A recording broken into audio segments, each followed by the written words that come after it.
Good morning, traders. Today is Wednesday, June 9th. My name is Charles, and this is the Pirate Traders live stream. All right, well, what are we looking at here in the markets? Last week on Friday, we had this excess push up. We had a gap higher and then a push up into a higher range. We've then basically just been balancing the rest of the week. Yesterday, we ended the market right about at our POC here at 42.26-ish, maybe 26.75. And then the overnight made that exact level their prominent POC. So this is basically just a perfect balancing range here in the overnight, and they just didn't really take the market anywhere. So if the bell rings right now, which it will in 1 minute, we'll be opening inside of yesterday's range, increasing the odds of chop. But we are right up at the upper end of that range, and we are very, very close to the all-time high. So if the bell rings and the market opens and it pushes above yesterday's high, comes down, finds some support there, I think it's obviously a good trade to the all-time high. Another thing I wanted to note for today is, when we had this push higher on Friday, we put in most of the volume right here at this level. Okay, where did we end the day that night? Right here. Where did we end the day the next day? Right here. Where did the market spend most of its time the following night? Right here at the POC. Yesterday, where was our POC and our closing price? Right, so you're noticing a pattern that this level right here is very important. Okay, there's a lot happening in between this like 24 and 20, call it 30, 24 and 30 level. So if the market today trades down into this level, finds support, it could just repair this weak reference here, but it finds support around this area, that to me would be very bullish for upside continuation. Okay, if it failed to find support and traded through it, I would think we might have further downside continuation because that would invalidate the liquidation break that we had yesterday. Okay.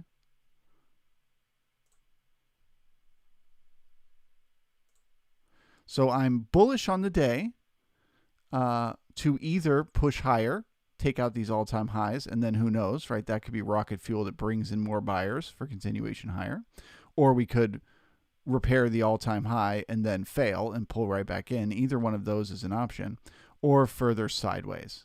I don't necessarily think we need to have another massive sell-off because we had the liquidation break the night before last and yesterday. That should have shaken out the weak hands from the market and brought in stronger hands buyers. Okay? So we opened inside of yesterday's range, looking for the market to do a bit of chop here while it figures out where it wants to go for the day.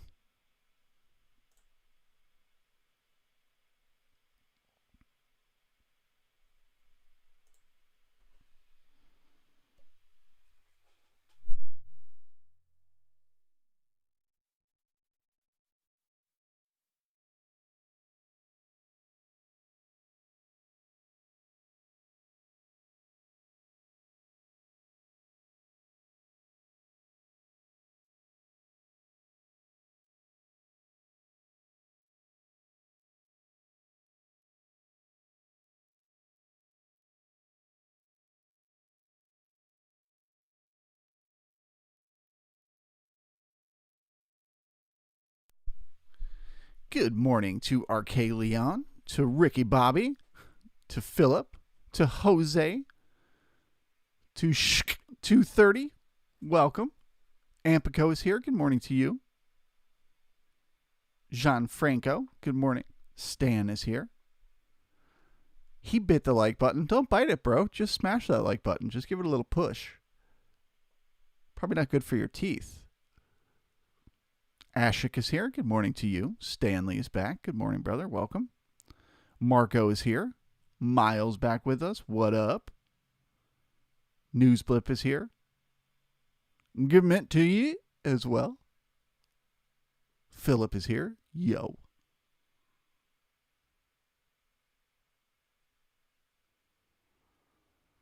Did I fix my spreadsheet? Good morning, Donkey. No, I didn't realize there was anything wrong with it. It looked all right when I looked at it last.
Kathy, I use AMP AMP futures, and I trade on TradingView. Donkey, feel free to go and fix it. I don't know what you're talking about with our. Um, I don't know what it's missing that's critical, bro. I'm confused. But feel free to go in there and fix whatever you think needs fixing.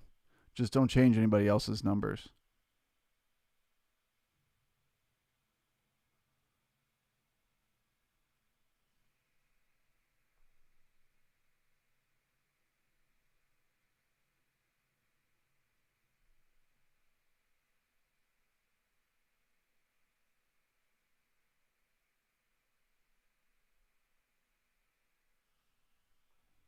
Yeah, guys, maybe it's just too early in the morning. John, I don't get what you're talking about either. I'm so confused.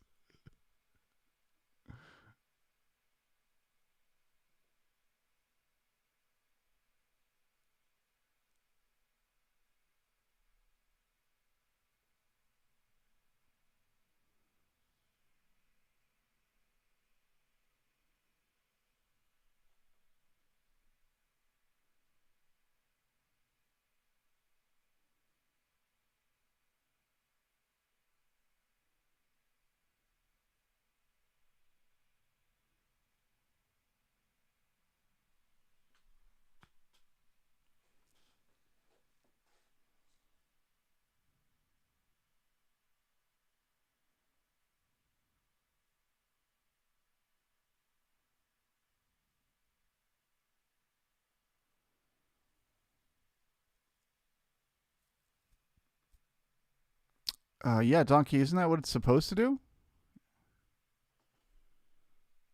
I don't understand. That's what an average is. If one person says plus 10 and one says negative 10, the average is zero. That's what you want.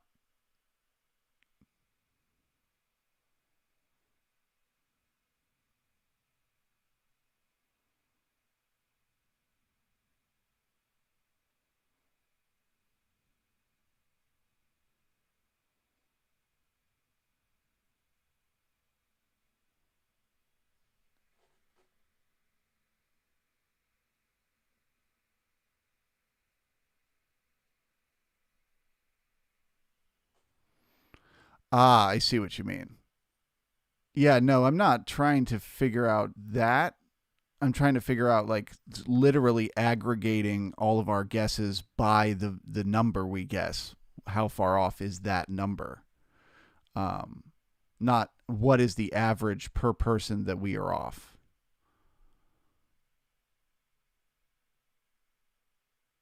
The idea being, I mean, and again, this was just an experiment. I'm just playing with this. It's not like it matters. Um, Hold on one second. Let me just pull up the sheet so I can have it as a visual reference here.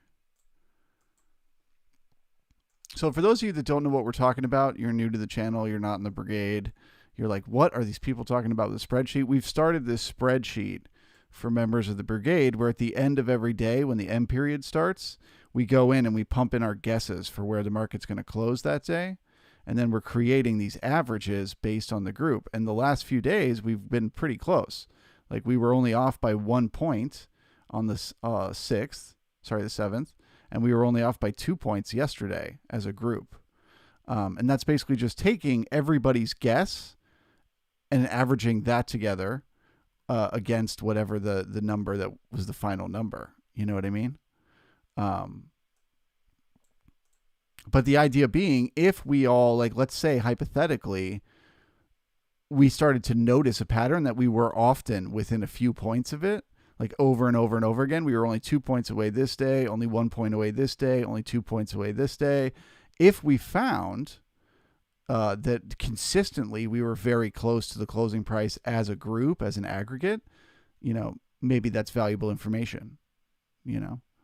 But honestly, it's just an experiment right now. But yeah, it's not just to try to measure how close we are as a group. It's to try to measure literally points wise what our averages come together to be and how close that is.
Okay, so now we are starting to trade down into this area that I was talking about this morning, where we have spent quite a bit of time and made quite a bit of important profile references over the last week. Okay. The push higher that got us up here to these levels, this is where the node of volume was, and then all these other things, closing prices, POCs, node of volume, POC, all of this correlating in this area means that this should act as support here today because of the liquidation break, right? If this is a good area to do business and they broke down and we're able to pull back up into it by the end of the day, you can see our closing price, then one could assume that this is accepted now. So I should think the lowest the market would go here is to repair this weak J period low and then quickly find support and start pushing higher. If not, it's a sign of further downside continuation.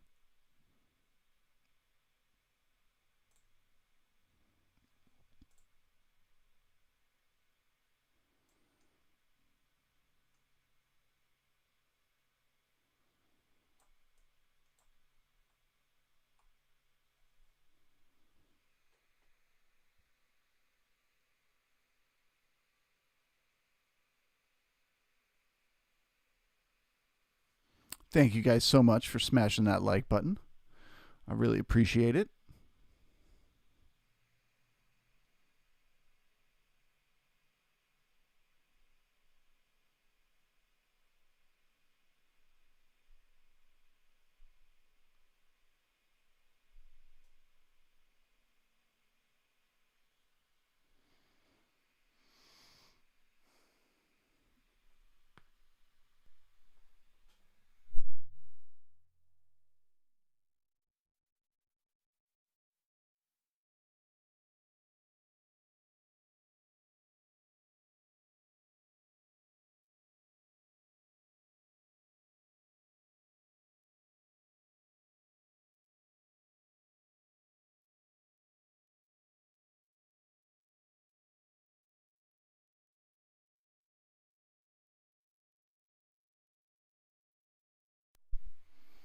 Good morning to Dr. Vijay, to Arthur, to Luca, to Naif, and NOR Auto Trading. Happy to have you guys. Welcome. What's that thing you don't like, Naif?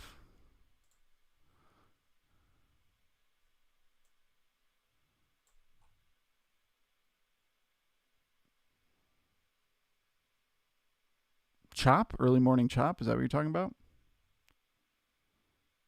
Makes sense. Opened inside of yesterday's range.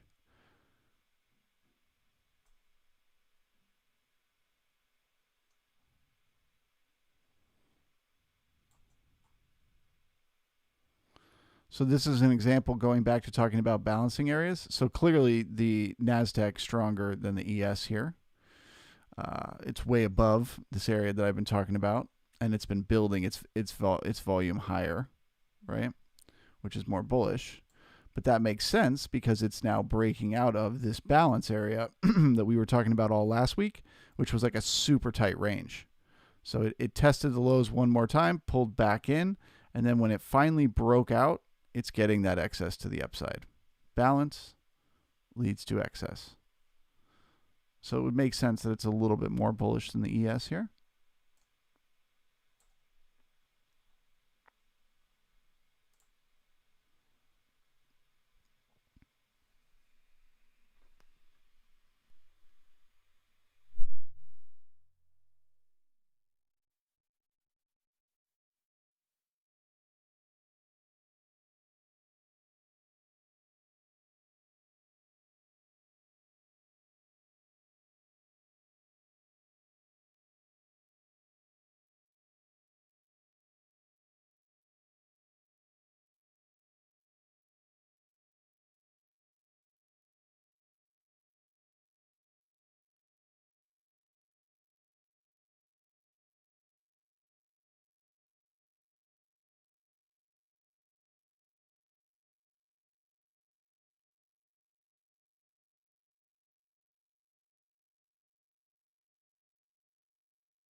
Sorry, it doesn't look like the Russell's part of my data package I use for the software.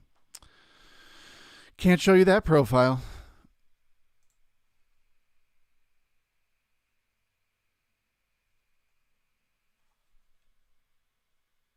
Let me just try one more thing.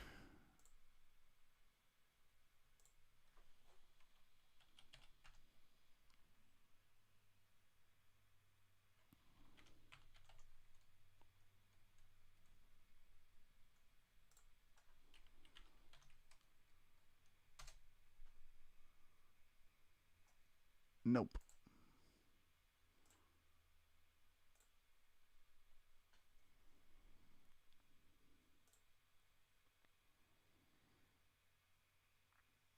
All right, so the internals have settled in here this morning with the chop, and they're all kind of just sitting right on their zero lines right now, but starting to trend lower.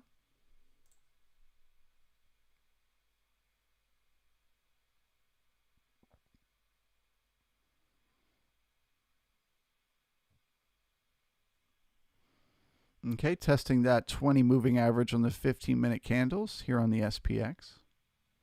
Does that act as support?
Okay, so currently the market is finding some temporary support here on that 15, on the 20 moving average on the 15-minute candles, and it looks like we're bouncing off that zero line on the NYSE ticks.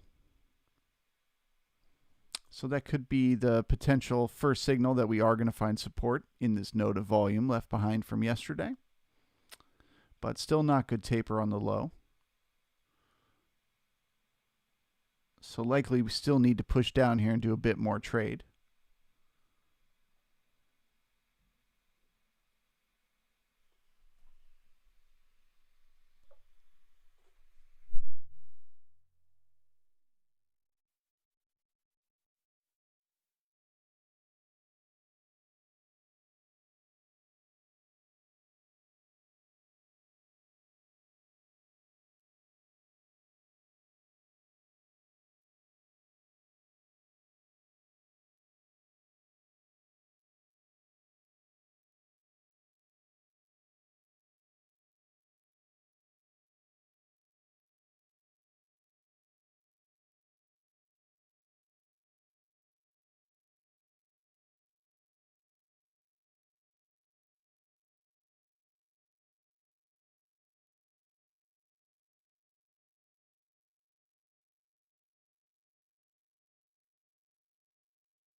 Kathy, well, I have this rule where when the market opens inside the previous day's range, as it did this morning, it opened up inside of yesterday's range.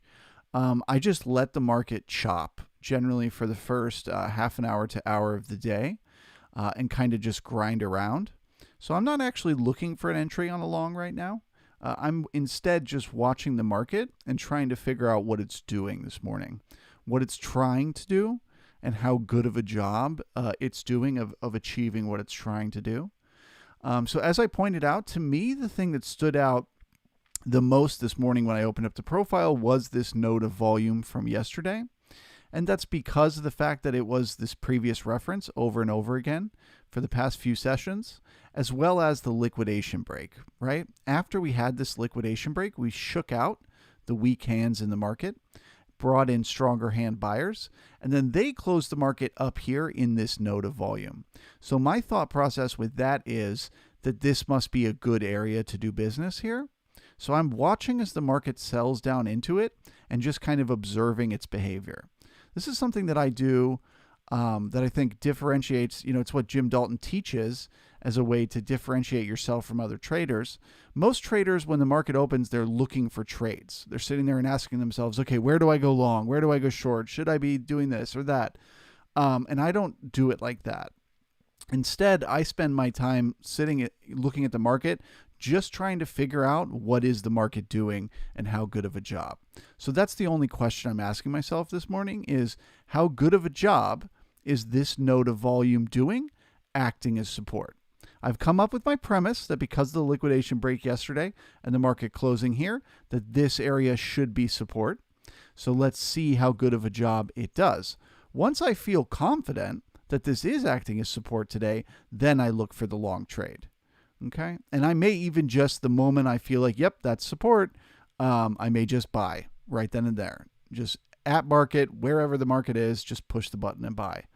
I just want to first feel like I have confidence that this is the support. Okay. The all-time high being this close means it's very likely we're going to try to take it out today. But I don't want to front run it if I'm wrong.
Great observation, Marco, and I love that you're thinking like that.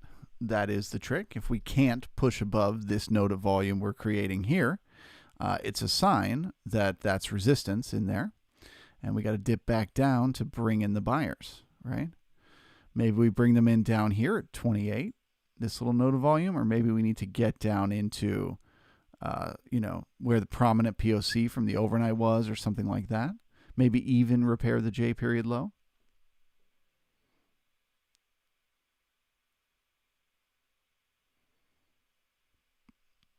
But it also stands to reason that if we get above this little node that we're creating as resistance here, it could act as support once we push through it to the upside. So that's worth keeping an eye on as well.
Ampico, I don't know that exactly. Does anybody in the chat have a way to see exactly how much the stocks in the Nasdaq affect the ES? Like what percentage? It's pretty big. I think it's like, if I had to just guess, I would say like 30% or 40%, something like that. I honestly don't know.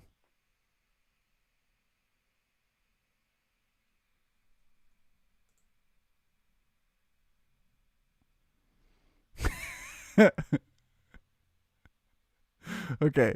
RK Leon, as always, coming in with a super specific number. Is it actually 27.4?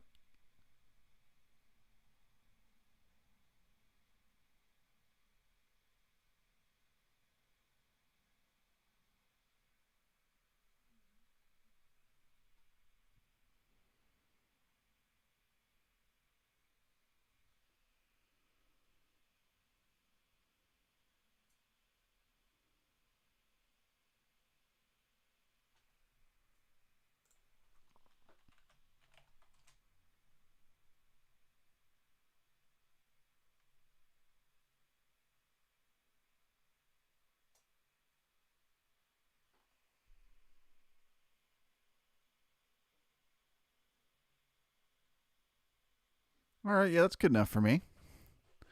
Infotech, yeah. So it's like 20%, 25%, something like that.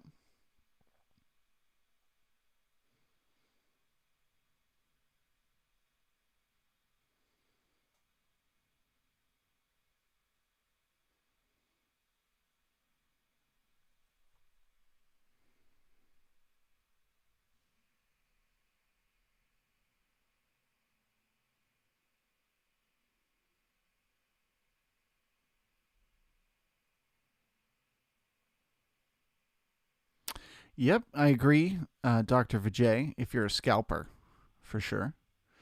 Um, but again, the key part of your statement is if you can handle a Ferrari. And most men wouldn't be willing to admit they can't handle a Ferrari, but I'll admit it. There's too much volatility in the NQ. I don't like it. It moves too far too fast. I get too scared if I'm in a trade that goes against me. But that being said, I would love to drive a Ferrari.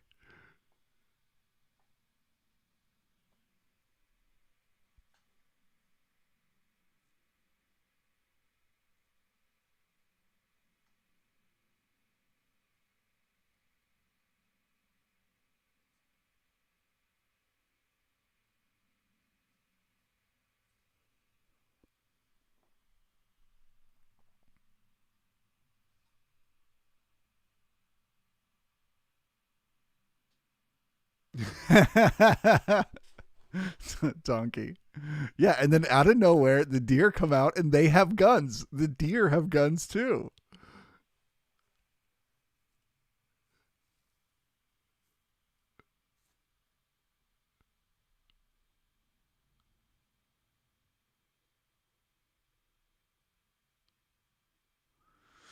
Knife, that's interesting. See, I feel the opposite. I feel like the ES is much easier for me to read and get a sense for what it's doing than the NQ. So there you go. Everyone's different.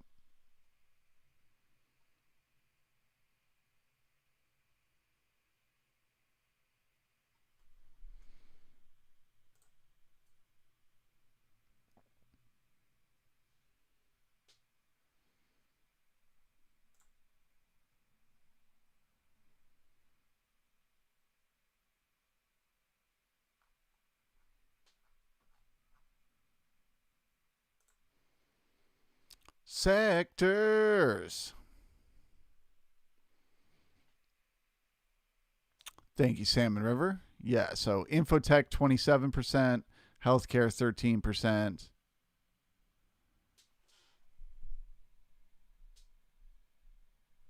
Con disc, I don't even know what that is. Financials 11%, communication 11%, industrial 8%.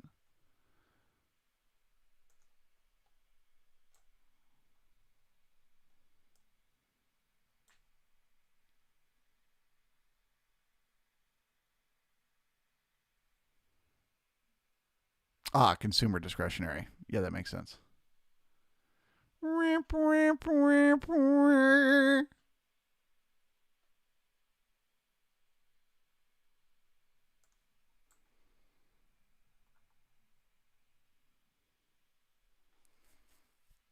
All right, so once again, we're testing that 20 moving average on the 15-minute candles. Can it act as support?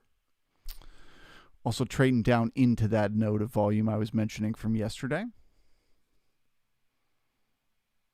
If we do get below the A period low here to create some better taper on the volume, we will also begin one time framing lower.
Okay, it feels like this moving average here on the 15-minute candles is doing a lot of heavy lifting here.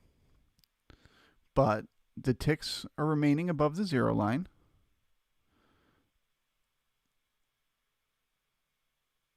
Starting to trend up in the nicey.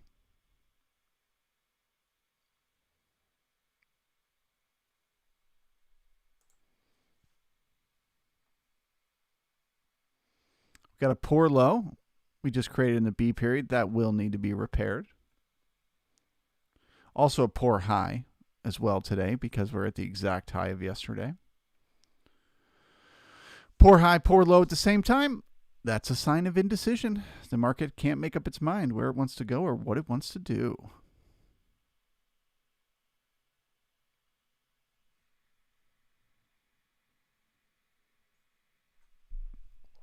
Let's take a look at the NQ. Yes, sir. One time framing lower in the NQ.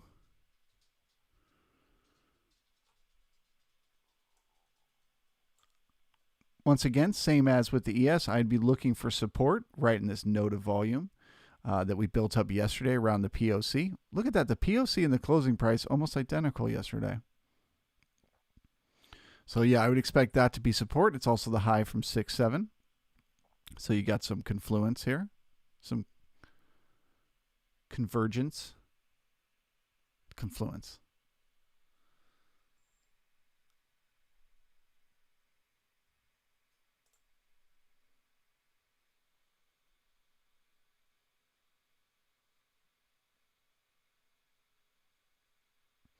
All right, we're one time framing lower here in the ES now.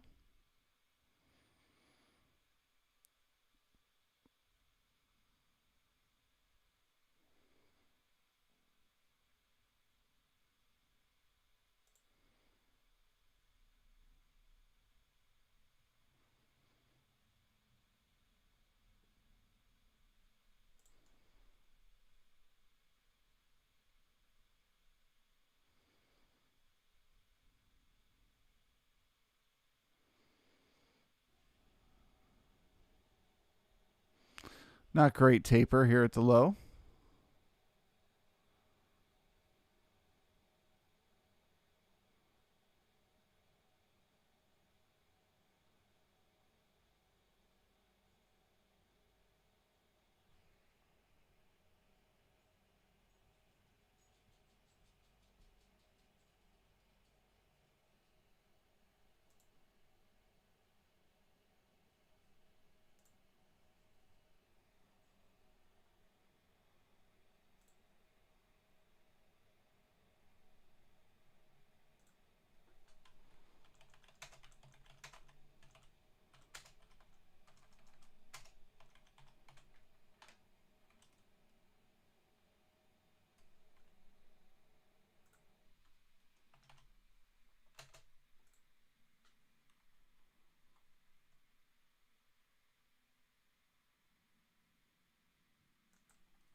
Great question, Kathy. So taper at the low. This actually, I said it was bad. It's actually not that bad. You basically just want the volume to be getting lower and lower, particularly in the last 4 or 5 price levels. So like from here, it was at 1,500, then 800, then 1,000, then 800 and 300. So like if the 800 were like 1,300 and it was like 15, 13, 11, 8, 3, that would actually be perfect taper. So I shouldn't have said it was bad taper there. That's actually not that bad. Um, and then I often find if there's less than 100 contracts at the low, the market needs to come back down and put in a little more volume. But now that I'm looking at it, this is acceptable. And it's right there at that prominent POC from the overnight, which is a great level to find support.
All right, guys. Well, we got 41 likes. We got 102 people here watching.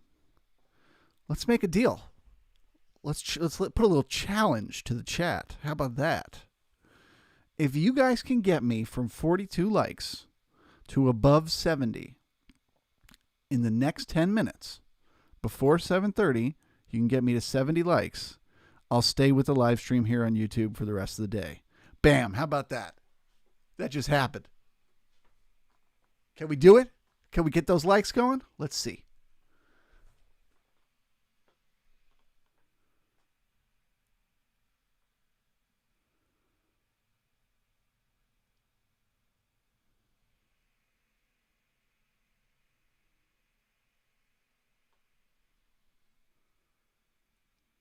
Oh, we're up to 56. 14 to go. Are there 14 brave souls?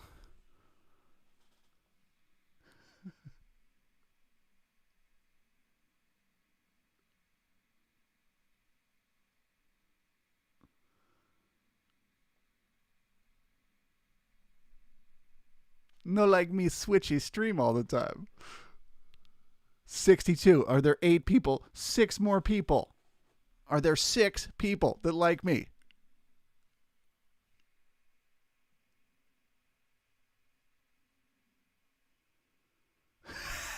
Donkey.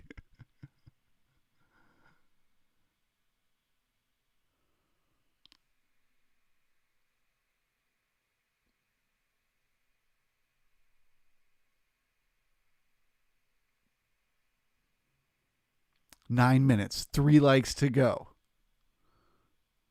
Da da dum dum dum. Oh, 4. Somebody took one away.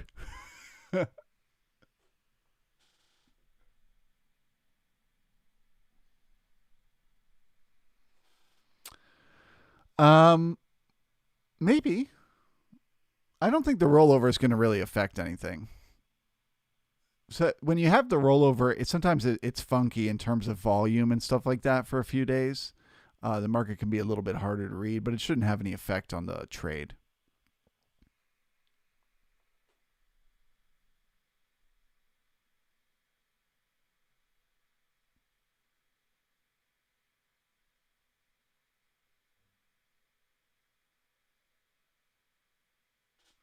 70 likes. There it is. Pew, pew, pew, pew. Oh, 69. What just happened? 68. You guys.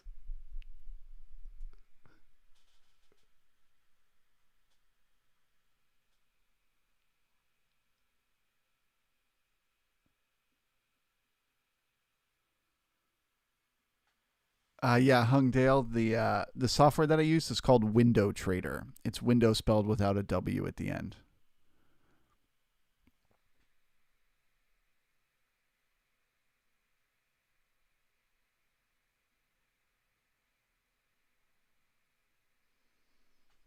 Four dislikes, up to 68 likes.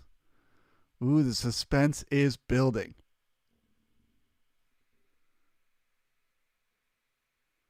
Do we have a poor high in the likes here? What's happening? We're one tick away.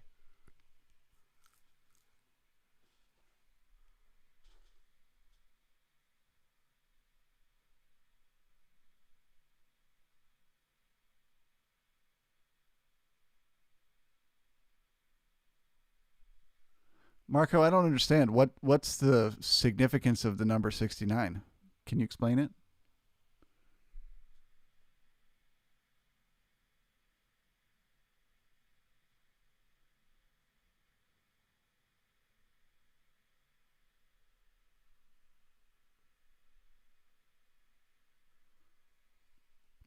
All right, we're back to 70. Can we hold? Can we find support here at 70? Nope. Resistance.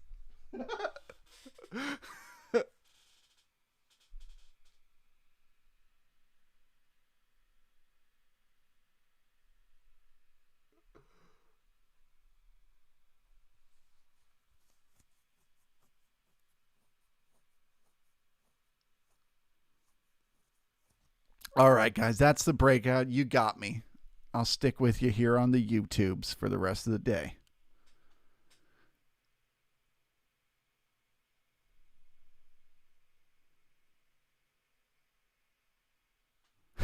One time framing on the likes.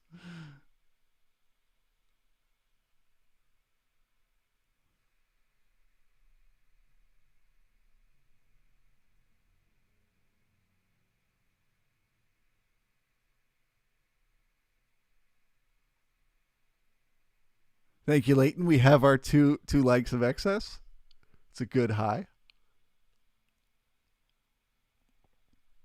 And the market continues to chop. So it looks like that break below the 20 was immediately pulled back above. So I still count it as support even if a wick dips below. It's just if the candle stays above.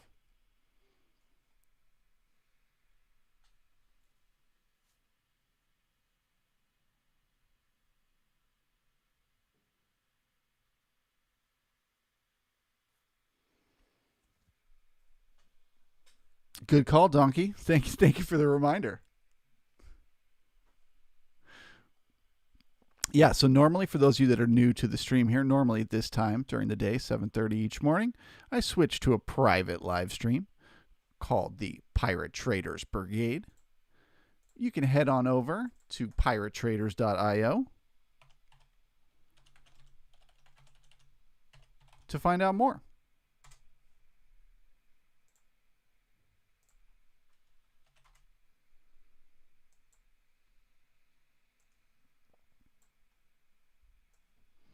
Bam, bam, bam.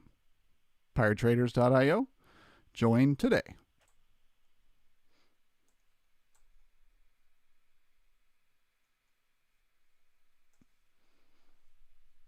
$10 a month. Okay. Commercial over, I promise.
No, Hung, I don't do trade signals. So the private stream is exactly the same as this one. It's just a smaller crowd in the chat. So it's a more intimate experience, you know? Mm.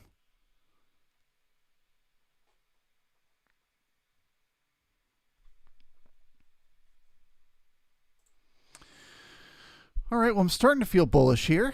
Market's looking good. The 20 is acting as support. The ticks are remaining above the zero line for the most part. We found support in this node of volume. I was looking to find support in. We have acceptable taper at the low. We have a weak reference below, but we have a poor high above.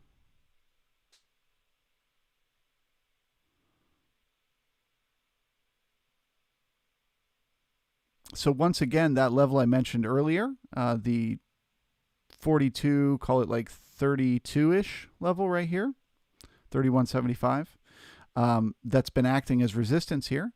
If we get above that now, it should act as support when it pulls back down to it. That would be very bullish for continuation up to the all-time high at 42.38.25.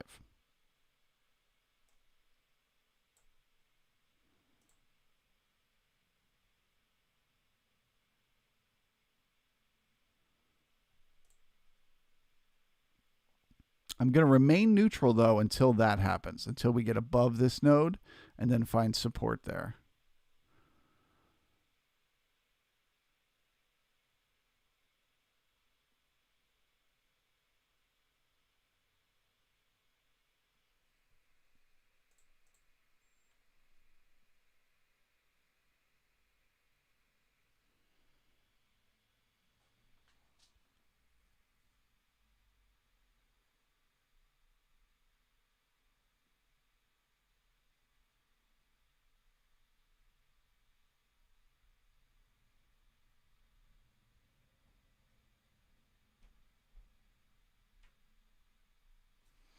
Okay, now that we printed the C period, we can also look at one time framing. So the cessation of one time framing, a signal that the market wants to go rotational, actually makes me more bullish in this case. But if the one time framing remains, meaning the C period high cannot get above the B period high by at least 2 ticks, that could lead to another push lower.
Stan, yeah, dude.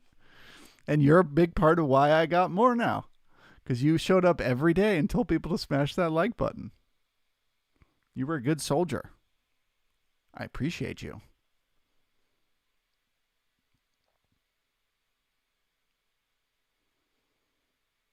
Okay, so now is this level going to act as support?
Okay, despite the fact that we are still one time framing lower, I'm getting bullish here. Once again, on the idea that that 31 level is acting as support for a push higher. And I believe if we can get above yesterday's high, we will bring in new momentum buyers that will push us up to that all-time high. Okay? So I'm feeling bullish, but I'll be much more confident if we can get that cessation of one-time framing.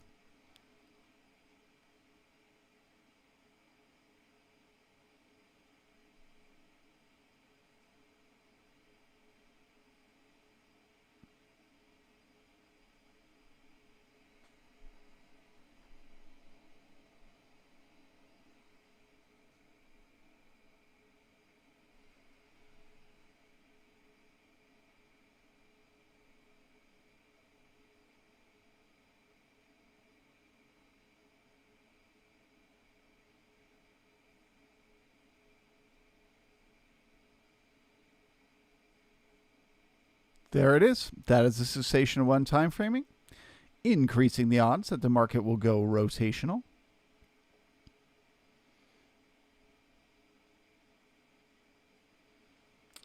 Once again, once a market goes rotational, you generally treat the high prior to the rotation and the low as potential breakout points. Being that this high today is a poor high, and the fact that it's so close to that all-time high increases the odds in my mind that if we can get up to this high, get above it, come back down, we will find support for the breakout.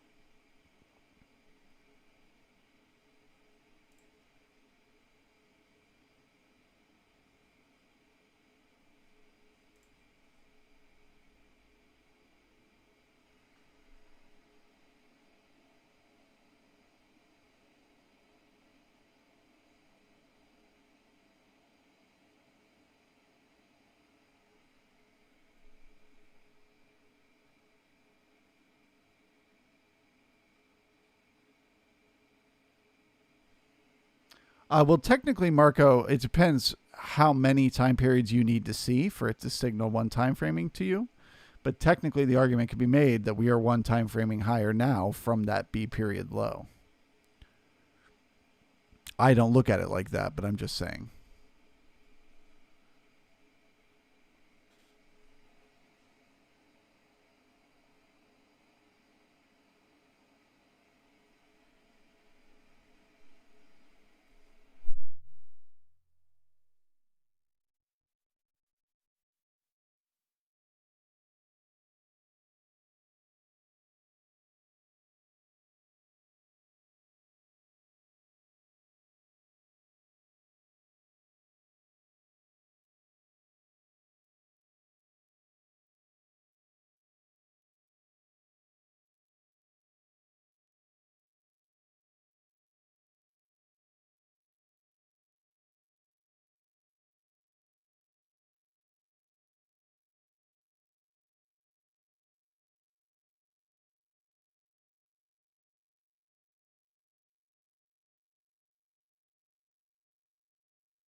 All right, well, the ticks are starting to push below the zero line here.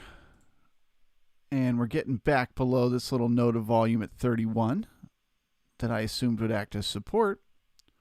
So that is a sign that the market might need further rotation before it's ready to break out. Let me go ahead and switch myself to the market is rotational here. But I'm keeping a very close high once again on the high of the day here today, which is poor at the moment. Poor highs often cause the market to push away first, but they are a magnet that almost always pulls price back to repair it. And then once we do that, once we repair price up here, do we find support for the breakout higher? Okay. Until then, I'm just going to assume rotation.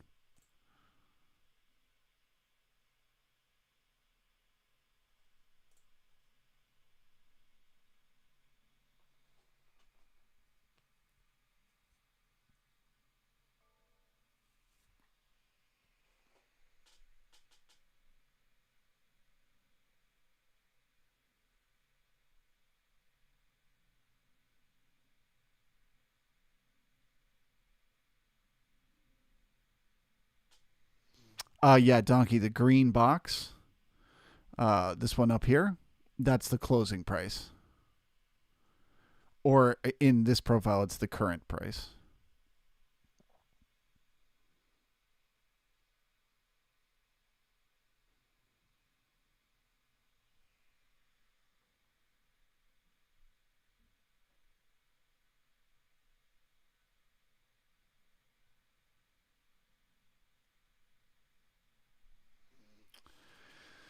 Yeah, Paul, the only thing that I totally agree with you on the numbers and the snooze fest and the balance. And listen, we're still inside this balancing area that we've been stuck inside, but it's just that we're so close to that all-time high, right? We're right there, and we have a poor high for today.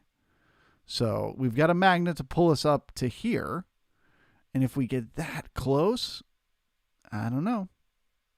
Seems like a good target to me. But let's wait and see. We'll assume rotation until we get there.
Yeah, Marco, I think that's quite wise.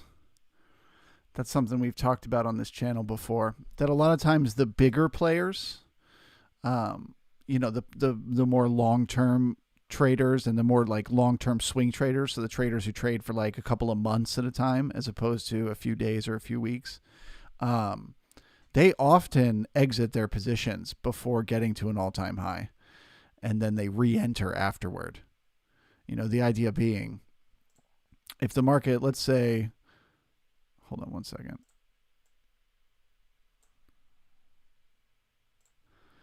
Let's say like the market, trades its way up to here, pulls back down, and it's trading its way back up. If you entered your trade right here, and it's trading and it's trading and it's working its way up to that all-time high, and it's working its way up to that all-time high, and it's working its way up to that all-time high, you can exit the trade right here, right? Then the market pushes above the all-time high, comes back down, finds support, and starts trading again, and then re-enter the trade right here. And all you're giving away, like, is the potential gains of this one little chunk. So you're taking all the risk off the table and you're keeping all the gains from this trade, giving up this to then get all the gains for the next big trade higher, right? So it's very common for longer term players to step aside right around all-time highs and just let the short-term traders make a decision.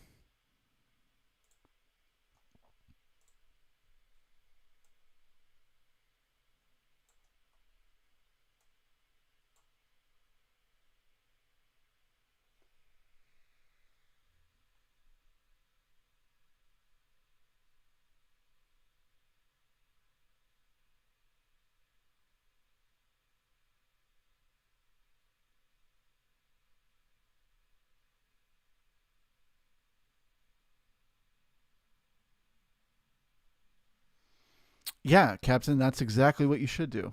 I love it. That's the way you do it. You recognize what are the patterns. You're seeing trades, you're stepping into the trades, but then they're going against you over and over again.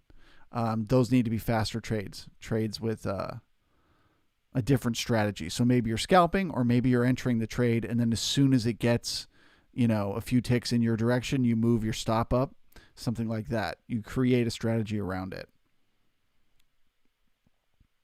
But that is the first step, is recognizing the pattern in your behavior. I love it.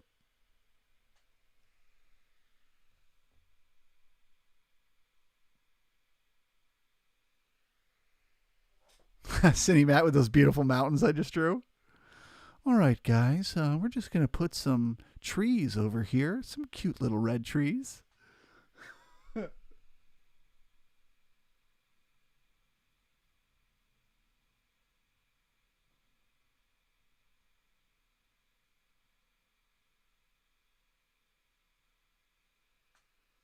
I'm doing them with my mouse.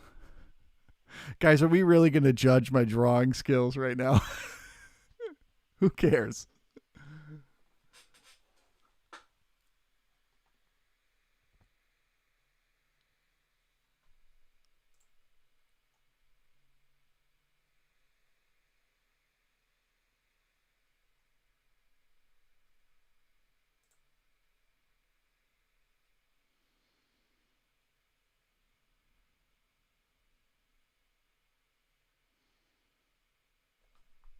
Yeah, I'm looking at your Discord image right now. And it's the profiles you're talking about, the overlapping profiles.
Well, Hung, you've just stepped into the issue of all issues that we talk about to exhaustion on this channel, but what I think is a really important thing to discuss, which is there is no one way to trade the ES.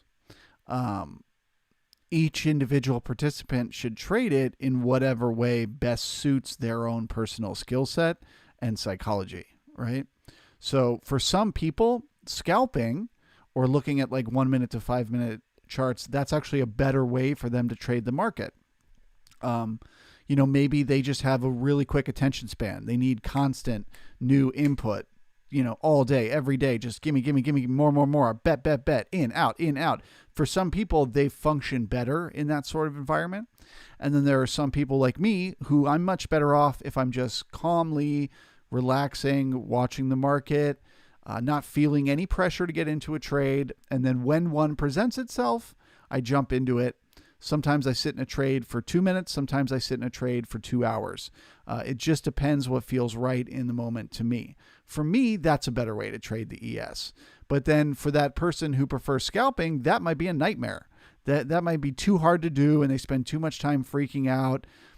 So you kind of have to just figure out what system works the best for you. And the way, if you're new to trading or new to trading the ES, the way I recommend the traders do it is that you start off with a paper account and you just trade that's like a fake account. And you just trade with that until you're really good at it, until you're consistently winning over and over again. Then you switch to a real account. Now, the chat's going to blow up with people saying, sim accounts are pointless because you don't have the emotion. That's totally true. But first, you master the skill of reading the market and being able to find setups that work for you, that you can enter over and over again, and they're winning. Then you start trading with real money, and the mission becomes learning to understand your psychology, right? You've got your market understanding down. You've got a system that gives you entries. So now you can work on your psychology. And that's when you figure out, is scalping better for me or swing trading or whatever. So I know that that's a frustrating answer. You would prefer that I just said, oh, hey, man, scalp. It's better. And then you can just do that. But my answer to you is it's a journey that you're just at the very beginning of. And you've got months and months of work ahead of you to find out whether you should be a scalper or a swing trader or whatever.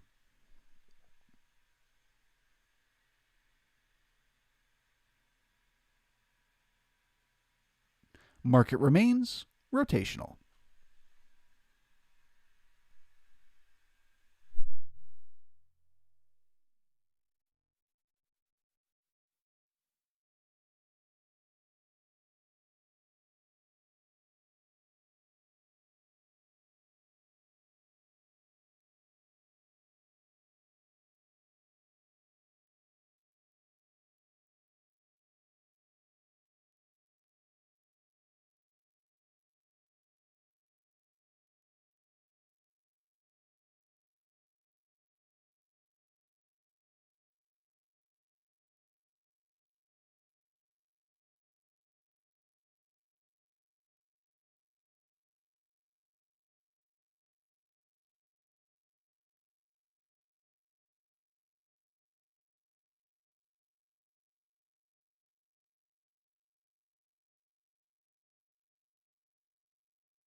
Well, Diane, that's a kind of tricky question to answer. It would depend how small your account is. It would depend what type of trades you're getting into, and so on and so forth. I would say if you have a small account trading four contracts on the ES, you definitely want a stop loss, or you could blow up your whole account in a single trade. That's obviously the ultimate goal, right? Is that you're never risking your whole account in any one trade. So you may find you prefer to trade the MESs for a little while until you get your confidence up and then switch back to the ES, or just only trade with like one contract at a time. Um, but I recommend always having a stop. Even if you don't physically put in the stop loss, at least have a level that you know where the trade is going against you and you'll exit every time, always, no matter how much money you have.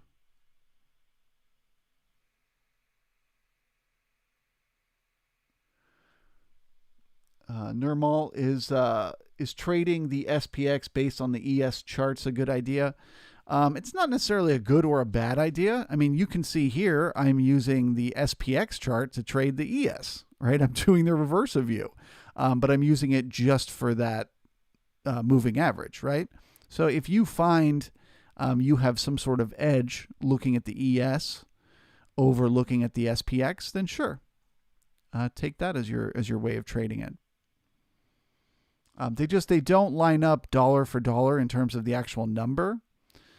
Like for right now, it's at 42.31 here and at 42.32 here, but they will line up in terms of the movement of the market. So if this market starts pushing higher, that one will push higher.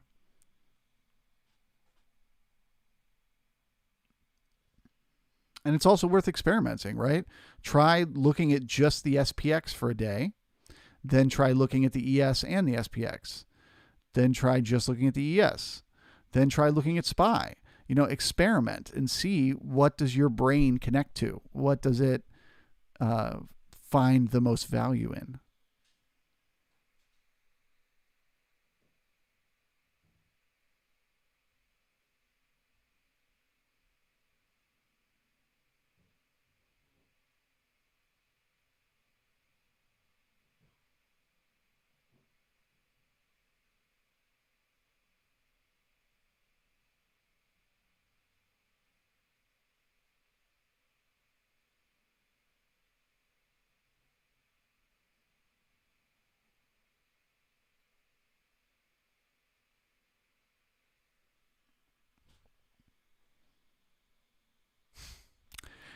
Yeah, it happens to everyone. All trading things like that, Gianfranco, like all the little bad habits that we have, no matter what, you're still going to make those mistakes once in a blue moon in the future. You'll just get better and better at it.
All right, guys, I'm back.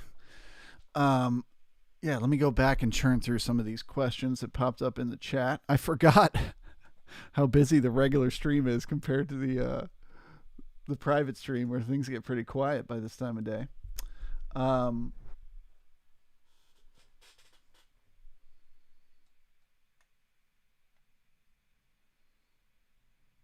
okay, Nirmal.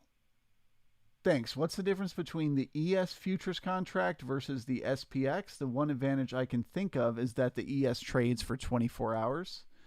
Yeah, I mean, it doesn't quite trade for 24 hours, almost 24 hours. But the difference is the functionality of a futures contract as opposed to a options contract. So you can get options on the ES or the MES on the futures contracts, but when those contracts are like fulfilled at the end, what you get for them is share, or you get contracts. So like if you buy one ES call, right, and then you take it all the way to the end and it's profitable, what you get is an ES contract. So you now have an ES contract. Whereas with the SPX, it settles in cash. So if you buy a call and it goes your way and then you settle it, you just get the money. That's the difference.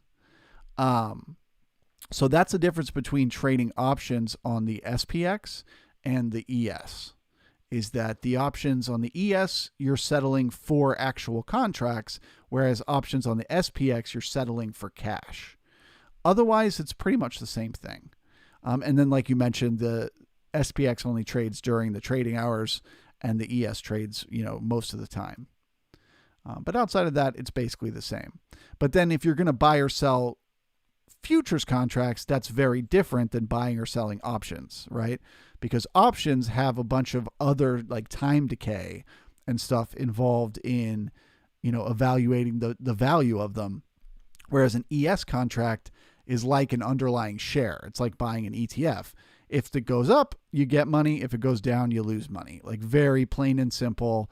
So it's kind of just up to you. If you like options and you like using option strategies, then you just have to decide how do you want to settle those options in ES contracts or in cash.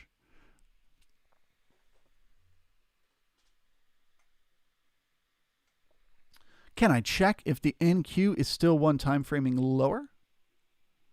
It is. Still one time framing lower, but in a very rotational way.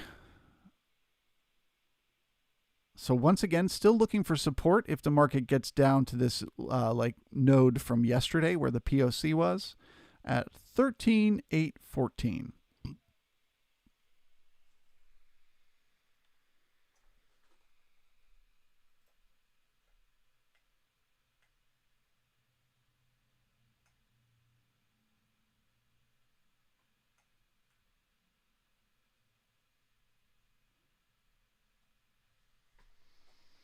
Marco, these buyers above 42.34.25 are trapped. Let's take a look.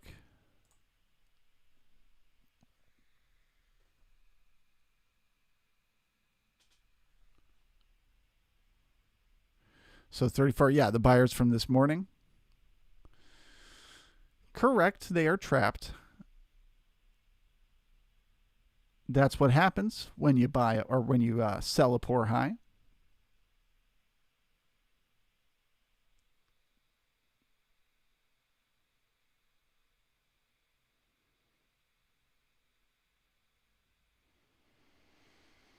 But remember, whenever we see the market rotational like this, we understand that what it's doing is it's trying to balance something off, right? There was some sort of excess that it's now trying to balance.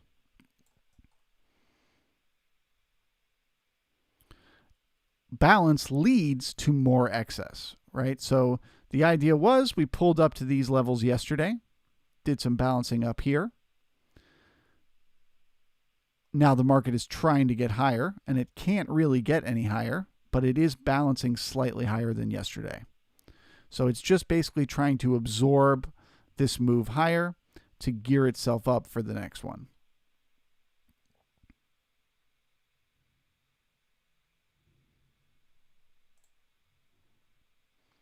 Ticks look great. Everything still looks like it's setting itself up for the eventual breakout to the upside. But until then, we assume rotation.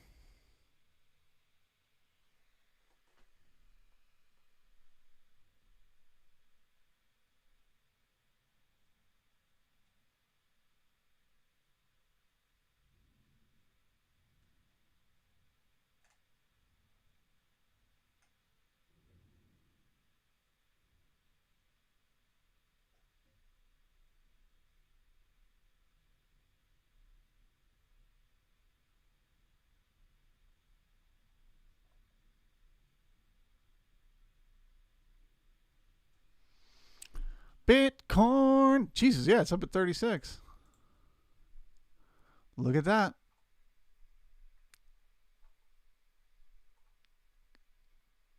Probably just another dead cat bounce. But it's pushing.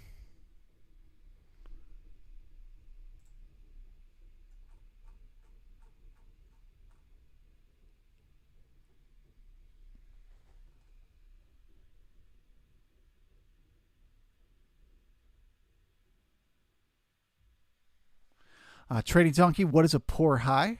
A poor high is when the market is unable to get more than 2 ticks above a previous reference. So if within the day you're not 2 ticks above a previous 30-minute time period, that makes it weak. If it's the high of the day, it's poor. And if in this case, because there's a high of the previous day right at the exact same level, that makes this A period high weak. And because it's the high of our day today, that makes it a poor high. Scott, what does POC mean? It means point of control. It's basically this green line that we have running across the center of the letters here. And the point of control, we consider that to be the fairest price to do business. So within today's session, the fairest price to do business is 42.30.75.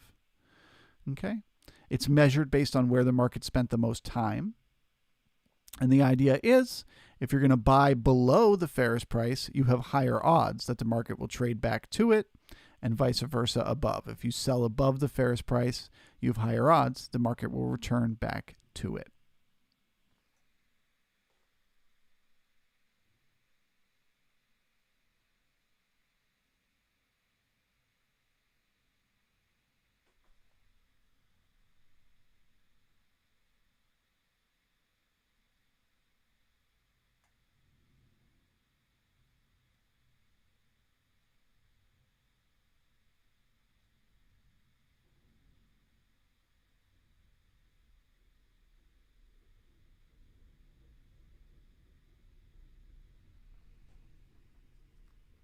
Brian, great question. No, I kind of set that one aside for the moment. I haven't been looking at it. On the BTC,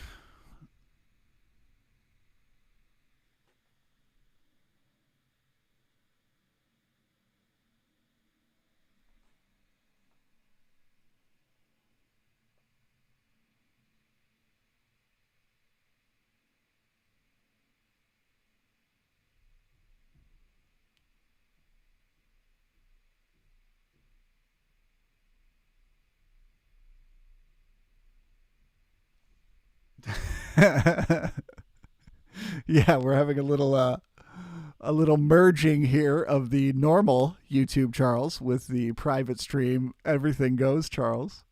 Sarcasm okay, Charles.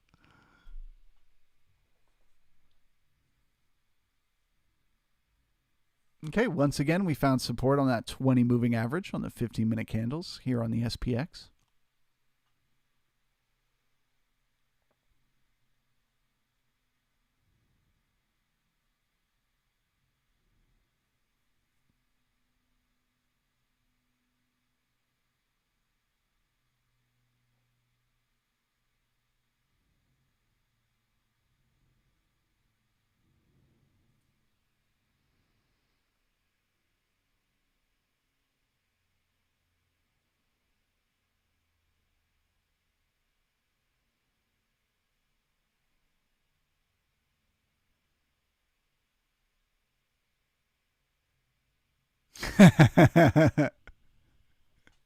Yeah, donkey. That probably would have been the case.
News blip. You think it's a selling point that I drop lots of f bombs in the private stream?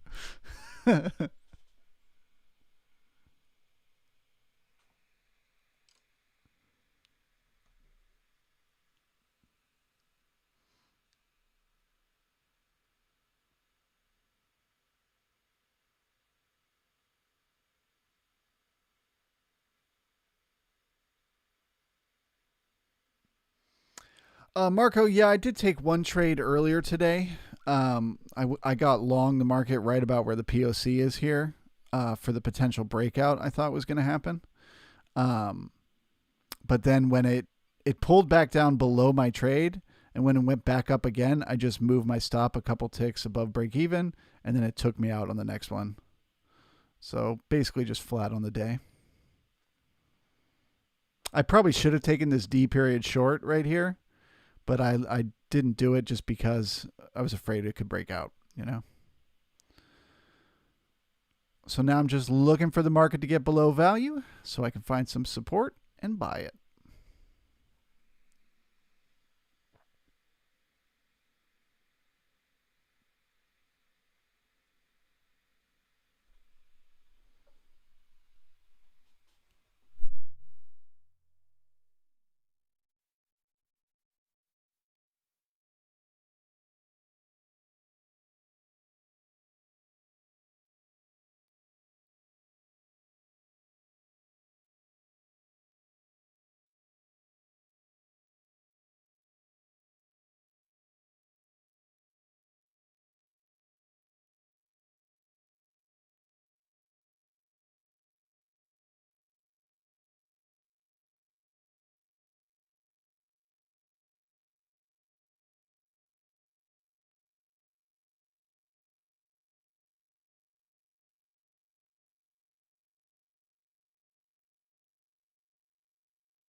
Jesus, guys.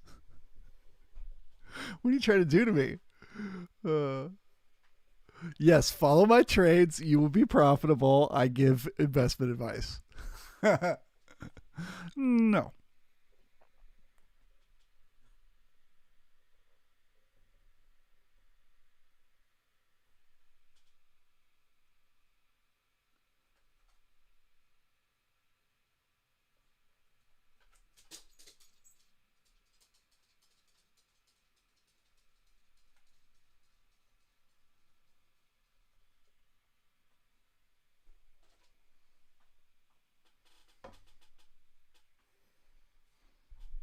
So, Paul, do you see that as a sign of further rotation?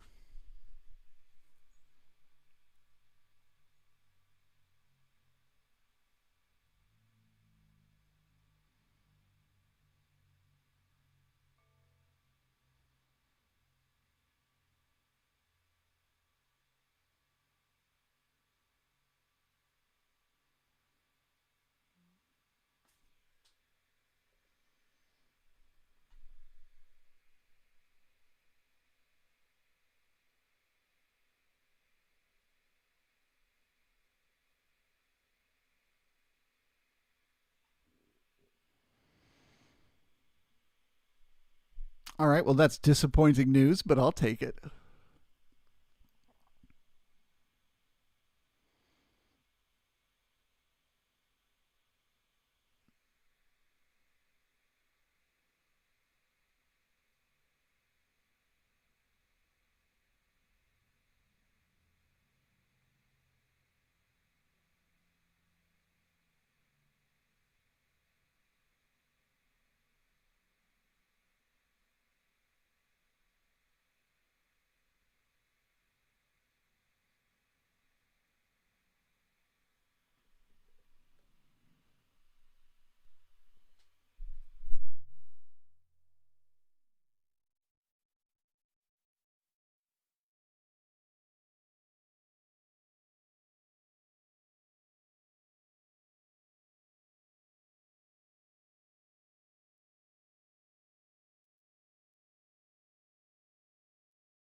Okay, so we're testing this 20 moving average once again on both indices. Can it hold as support?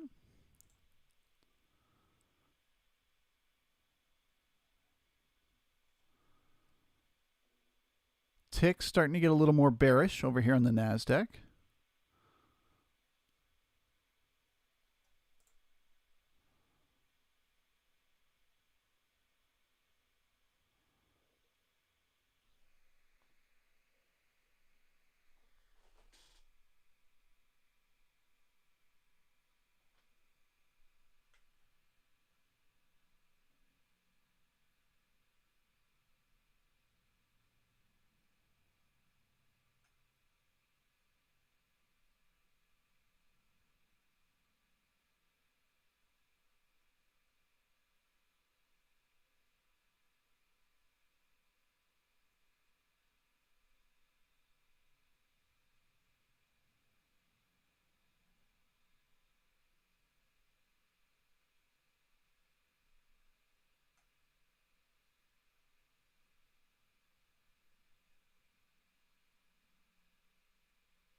So Naif, if you want, we can just take a second to think about this trade and kind of ask ourselves, where did you get in and what was the story you were telling yourself to get you into the trade, right? And then you exit at the moment that that story is no longer true.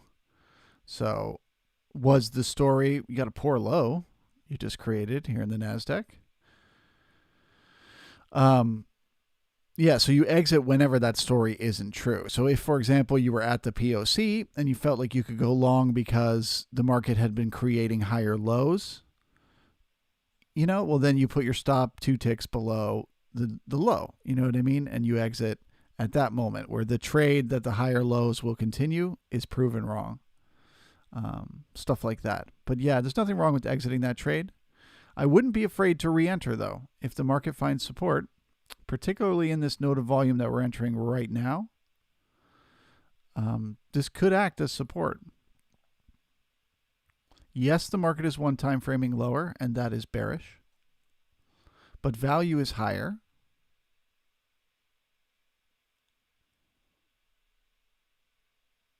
So all you really need is to find support and then have it hold long enough to get the cessation of one time framing.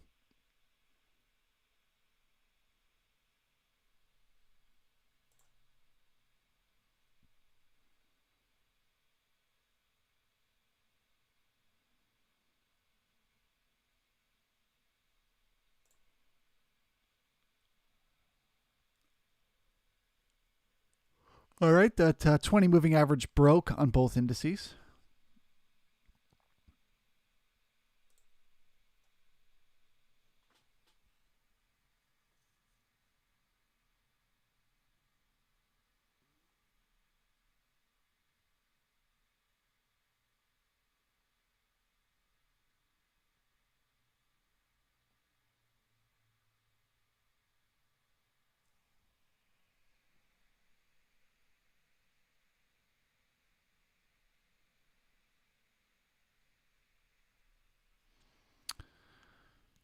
Yeah, well, you got lucky, bro. That was actually a great trade, the reversal. Now. But yeah, I don't recommend that. Just from a psychological point of view, that starts to feel like gambling. Better to exit the trade, get flat, and then look for a new entry.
Yeah, but it's not. The thing you have to understand is it's not reversing the day, right? That's the nice thing about market profile is like when you look at the candlesticks here, this looks totally bearish, right? Like you're looking at this and you're just like, oh shit, this is going to keep going down forever. But that's the advantage that the market profile gives you with the perspective is you recognize, yeah, the market is pushing its way down, but what is it pushing down into? And we just see all this activity from the overnight.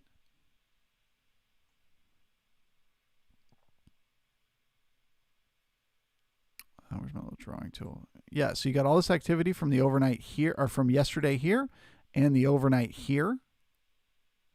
So even though the candlesticks look like they're heading down, we can see where they're heading down to. They're heading down to this support in the market. So I just see that as further rotation.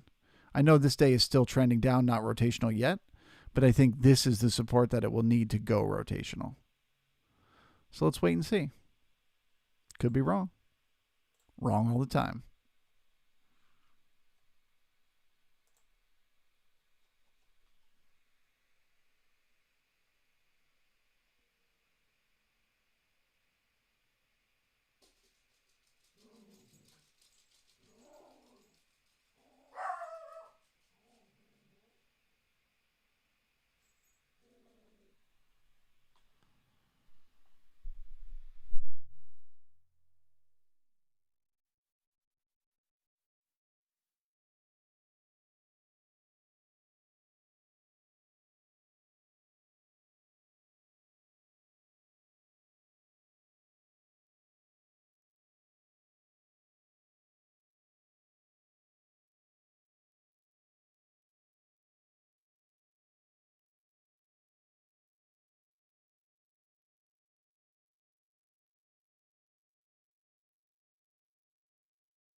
Yeah, Salmon River, I completely agree with that idea.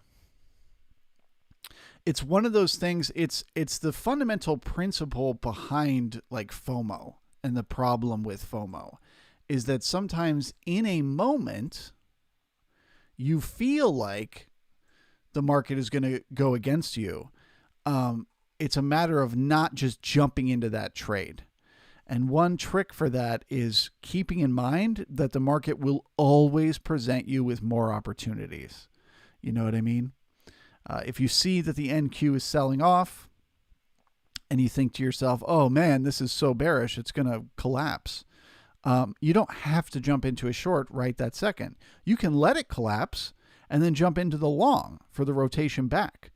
You can let it collapse part of the way, come back up and find some resistance, and then get into the short for the rest of the direction. There's always other ways to get into trades. And so the goal is to avoid that sort of instant, oh my God, I have to do it right now feeling when you get into trades. Because you can step aside and still get into that trade, but from a calm, controlled perspective, in 5 minutes, as opposed to jumping into it right now. That being said, we got support right here in this node of volume left behind from yesterday. And we're now pushing back up towards the POC. So we'll see if the F period is able to get above the E period and officially get the cessation of one time framing. If not, expect another push down, looking for more support.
All right, Marco, have a great rest of your day, brother.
All right, there you go. Correct. That is the cessation of one time framing in the NQ, increasing the odds that it goes rotational, as if anybody needed to be told that. The NQ is now rotational.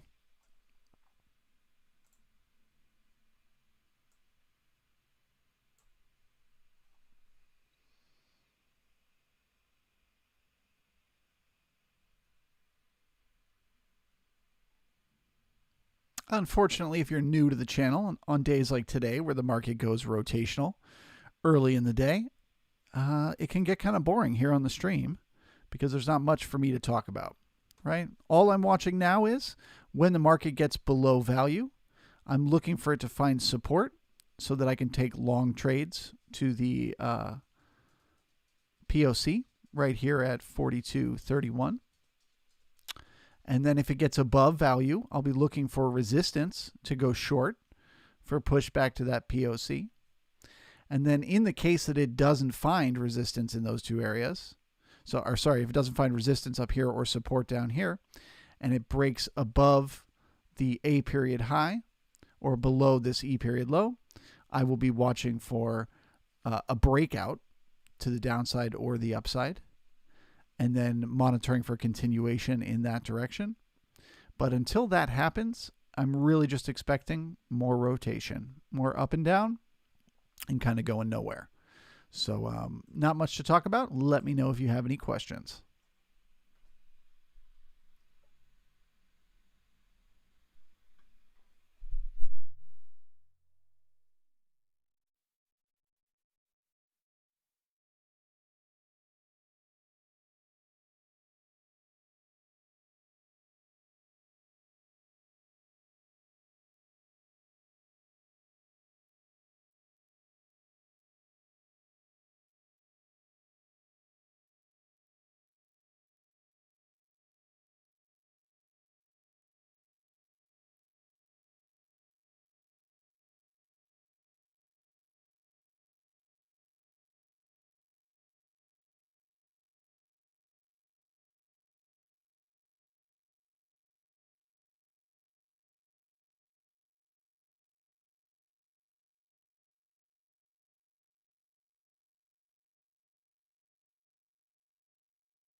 Thank you for the sub, Boip.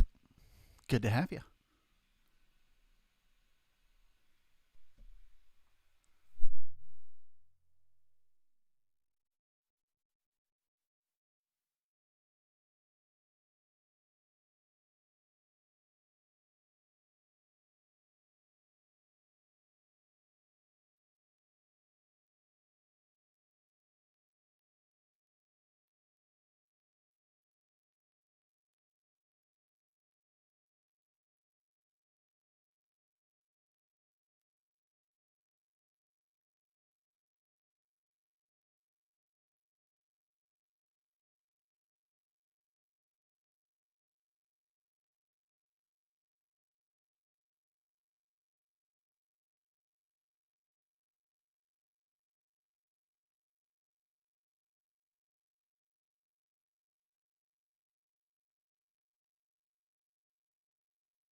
John, I assume you're talking about the NQ going straight bullish. Yeah, see, I don't know why. I don't know why you feel that way. I don't understand. The market's like a couple bucks above the fairest price to do business. It's inside value. It's just rotating. So it'll keep being bullish by your terminology until it gets up here, finds some resistance. Then it'll be bearish on its way back to the POC. It might be bearish on its way down or bullish on its way up, but then it'll come back again. It's rotational.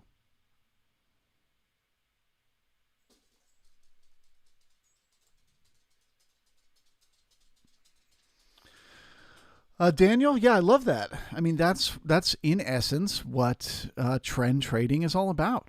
You know, is the idea that you catch the middle of the move. Jim Dalton talks about it using the dispersion model. Give me 2 seconds. Let me pull that up.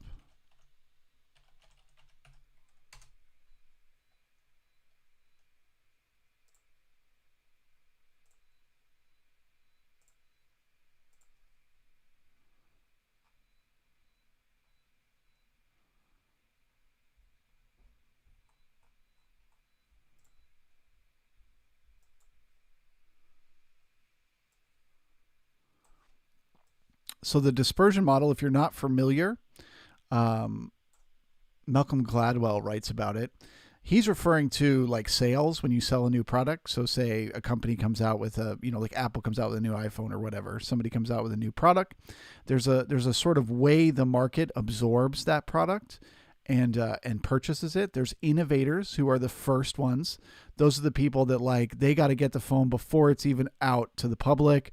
They got to pull strings to have it early and get to show off, how cool they are with their new phone or whatever. The early adopters are that first wave of people. Those are the people who are waiting outside the store the day that the product is released. They have to buy it. They have to write reviews about it. They have to tell all their friends how great it is. That's the early adopters. Then you got the early majority. That's when the product basically gets accepted and the general public is like, okay, cool. I guess we're all buying iPhones now. And so the big wave of people start to step in and buy it. Then you have the late majority. These are the people who, needed to see the product come out, be successful, see lots and lots of people use the product and be happy with it before they're finally ready to step in.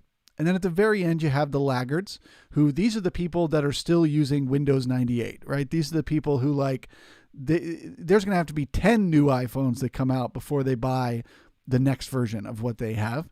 They just don't want to get into a new thing. They're just conservative type of people who like things to stay the same and they don't want new products or new whatever, right? So those are laggards. In the markets, in trading, it's exactly the same. The principles are all exactly the same. Let me just jump back and take a quick look at price. Okay, sitting at that POC. You know me. So the idea in trading is it's exactly the same, and a trend works in exactly the same way. So the first people that buy the knife, right, the falling knife, the people who jump into a trade and try to grab the highs or the lows of a trade, those are the innovators. Okay, that's less than 2%. I mean, less than 3% of people out there. It's a very, very, very tiny group of people who are naturally the innovators. Okay, those are the only people that should be trying to buy a dip. Those are the only people that should not buy a dip. Buy a falling knife, right? Those are the people that should be going against a trend, are people who happen to fall into this tiny little category of innovators. And we have some here in the chat, right? There are people in this group who this is how they trade. They make their money buying the very lowest tick, and they're just really good at it. And so that's how they make their money. And then there are early adopters. These are the people who are willing to take the most risk in their trade, that it could be wrong, right? This could have just been another little dip on the way down that finds resistance and keeps going lower. Whoops. But the fact that it didn't, proves them right. So they're taking a big risk when they get in there. So that's the early adopters, right? So first the innovators step in, then the early adopters. You get some balance here, some questioning. Are we going to keep going? Then you start to break out to the upside. This is the early majority stepping in. This is the big wave of people recognizing that there is a trend happening. That is the late majority stepping in, the early majority. Then as the late majority begin to step in, you start to get the candles that are overlapping again, right? You start to get two-sided trade taking place. And then as the laggards start to set in, these are the buyers that end the move higher. They're the ones that get long above value. They get long way far away from the POC. They get long after a long day of trending is beginning to become exhausted. And it's just a matter of they were too scared to get into the trade at all up to here. And now they're panicking, right? FOMO. They're feeling FOMO that they missed out on all these profits. So they try to jump in at the end, but because there's very few of them, there's only 16% of people that are laggards, they run out. Eventually there just are no more people. All the innovators are in, all the early adopters, the majority is in, and once the laggards start to step in, the market is in the process of running out of buyers.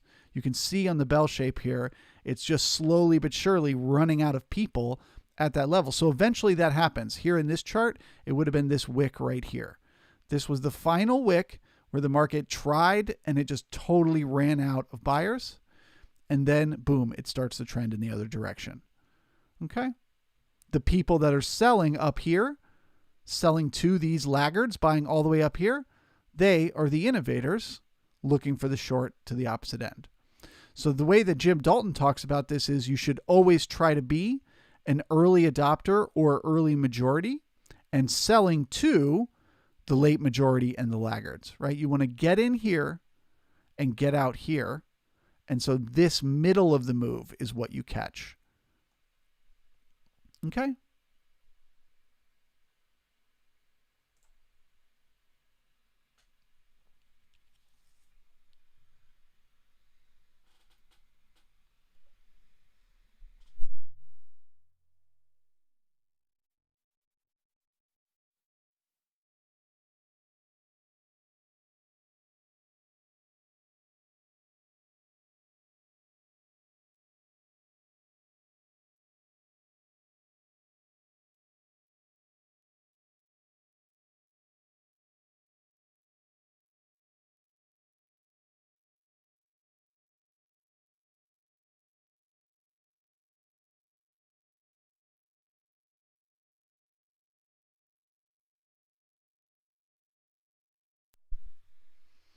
Yeah, absolutely, Paul. That's what you tend to find, these things overlap quite a bit.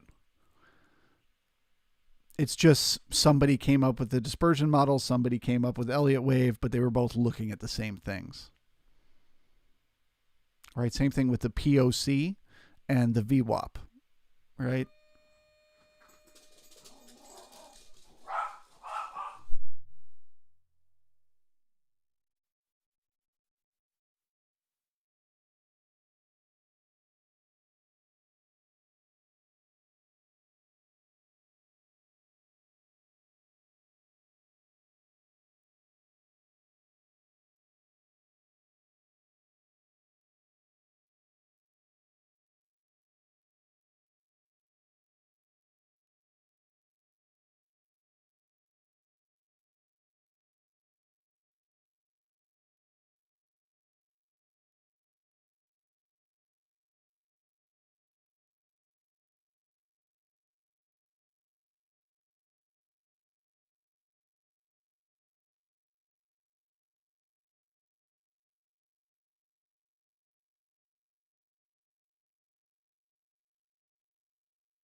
Captain, it's a mutt. It's like a Dotson, mixed with something else. We don't know.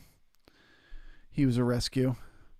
Um, as far as how you can tell where you are in that dispersion model, that's much more tricky, right? It's hard to know, who is what and where in the process. But there is a lot of different things, and we talk about them on this channel that give you insights, that it could be one or the other: volume, tempo, references.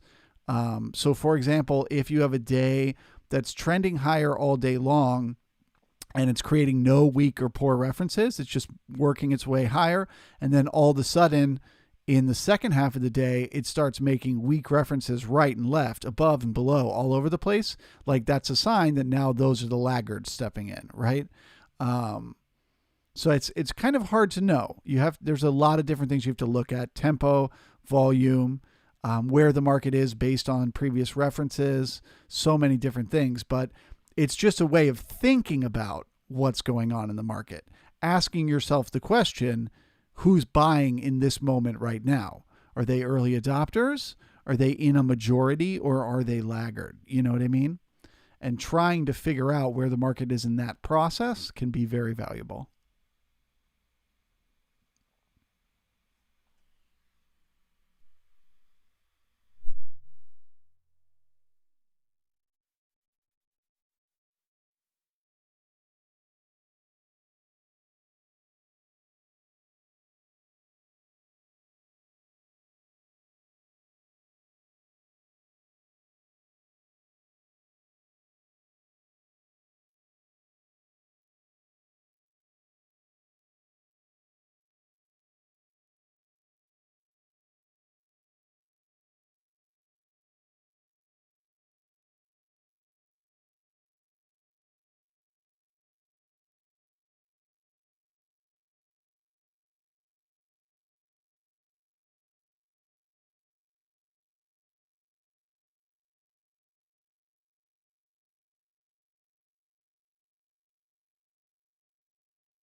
All right, let's take a look at the Q.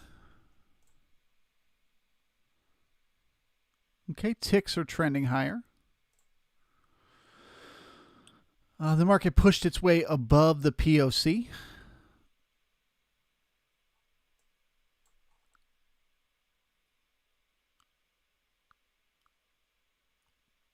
Still just feels rotational. It doesn't feel like it's ready to break out just yet to the upside. So I think if it gets above value here, call it getting above the opening price, it'll probably find some resistance somewhere in these single prints in the A period and then rotate back down to the POC. That being said, value is higher. So it is bullish moving forward, but I do think it's still in rotation right now.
Daniel, the only way I see this as a different market from this morning is in terms of tempo, right? Obviously, the tempo has slowed down significantly here over the last few hours, and volatility, right? But the market was just balancing this morning, right? We weren't sure yet at the time, but that's all that was happening. We opened up here at this price level. We only got 2 ticks above there, creating that poor high. So that was just instant indication from the market it wasn't ready to go any higher. And so the market pushed down, pulled back up, pushed down again, pulled back up again. That gave us the cessation of one time framing here in the C period. So from that moment on, we knew what the market was going to do the rest of the day, which was go rotational. We were also a little bit worried that it could break out of that rotation right away. So in the D period, we were watching very closely for the breakout. But as soon as we got the rotation back to the POC in the D period, we were certain that the day was just going to go rotational. And so the rest of this is just normal rotation, right? We got below value, pulled back up to the POC. Now we're working our way above value. So once again, it'll be the same scenario as this morning. When the H period gets above the blue box here, which is the value area, I'll be looking for resistance. So the market tries to push higher, can't get any higher. I go short there for the rotation back to the POC. But if it doesn't seem to find resistance, or it pushes higher and then it seems to be finding support, I go long for the potential breakout. Okay? But until that happens, until it pushes higher, comes back down, finds support, the assumption is that it will push higher and then rotate back to the POC. Once the market goes rotational, I assume rotation until the market gives me a signal otherwise.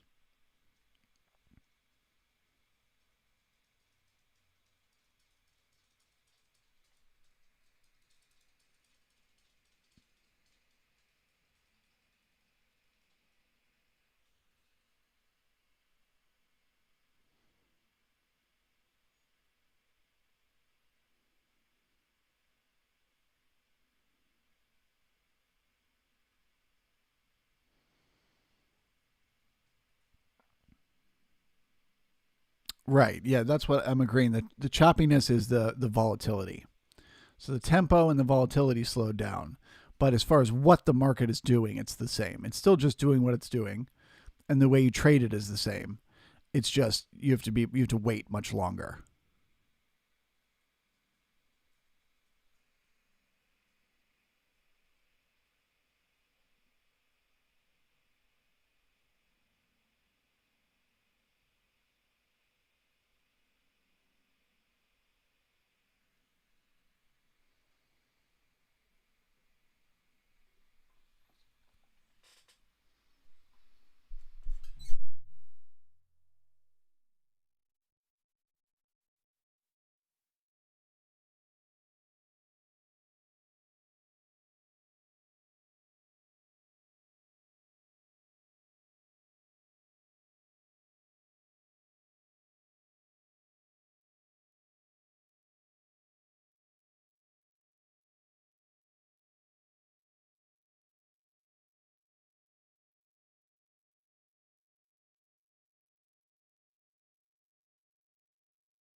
Philip, is that the breath for just the Nasdaq?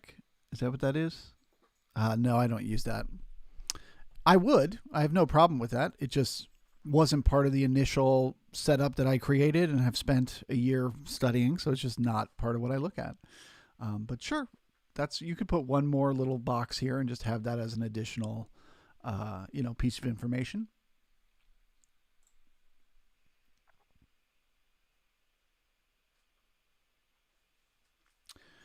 Murder bots will take us to test the all-time highs. Well, that's good. You find it helpful? Maybe I should look at it. Um, Design knob murder bots will take us to test the all-time highs. Yeah, I mean it's possible, right? You could break out of a rotation at any point, and a breakout to the upside would almost certainly get to that all-time high. So it does not seem unreasonable that that could happen in the M period. But once again, as always, I'm not going to assume it's going to happen in the M period. I will assume we're going to end right at the POC, and then when the market gives me the information that it's going to break out, then I'll look for that trade.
Scott, generally 1 to 2 ES contracts. Sometimes if I'm, layering into something, I might get up to 6 to 8 contracts. Um, but only then if I'm slowly building a position. Most of my trades, it's 1 to 2.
All right, guys, we're just doing a quick check-in here on the market. J period low. J low is weak.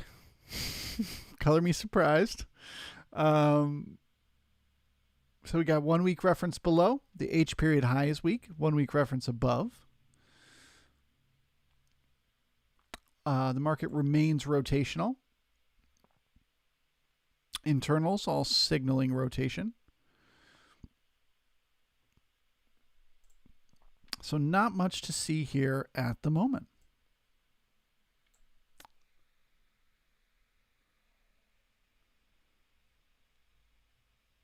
Yeah, what started as just a joke is now actually becoming an observation that, like, yeah, J low is usually weak most days. So there's something to that. The participants who are still trading at this moment, more weak hands traders, right? But anyway, all right, so I'm going to take a little break here and run an errand real quick. I should be back in about 20 minutes. So I'm going to leave it to the chat for you guys to support one another and just hope we don't get any breakout that quickly, but I don't think so. I think if we get above value, we find resistance and rotate back. Same with below. Just feels like the market needs to spend some more time here. All right, back in a few.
All right, guys, I'm back. JLo still weak. Literally mark it right where I left it.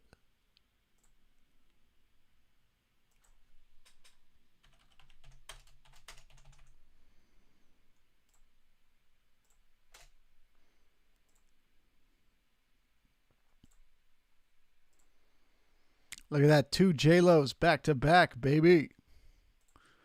Weak as can be.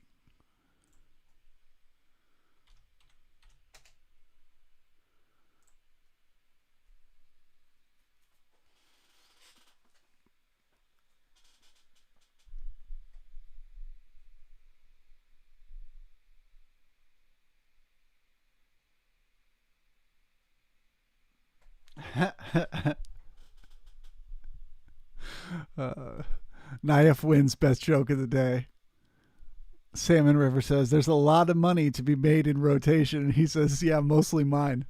That's great. Don't worry, brother. It happens to everyone. Part of the process.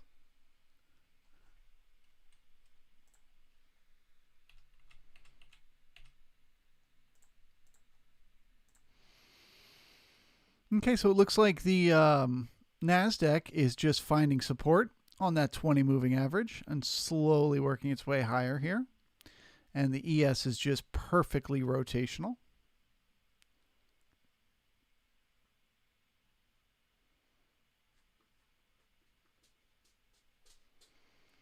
Really nothing new to report. Feels like to get the breakout, it's going to have to be in the M period. Feels like the only way out of this is with a murder bot taking us there. So until then, I assume rotation.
And just for the market profile nerds out there, anybody looking for an example of a bell-shaped curve, this, my friends, is it. Boom. Beautiful, perfect bell-shaped curve in both time and volume. Okay? Gorgeous.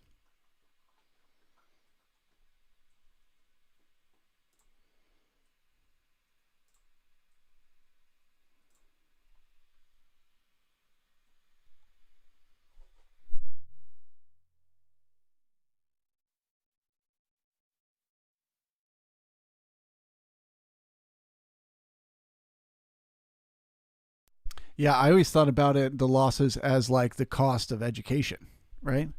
Instead of paying 100 grand to go to college, traders college, I just paid the money to the market for the education. Thank you, sir. May I have another?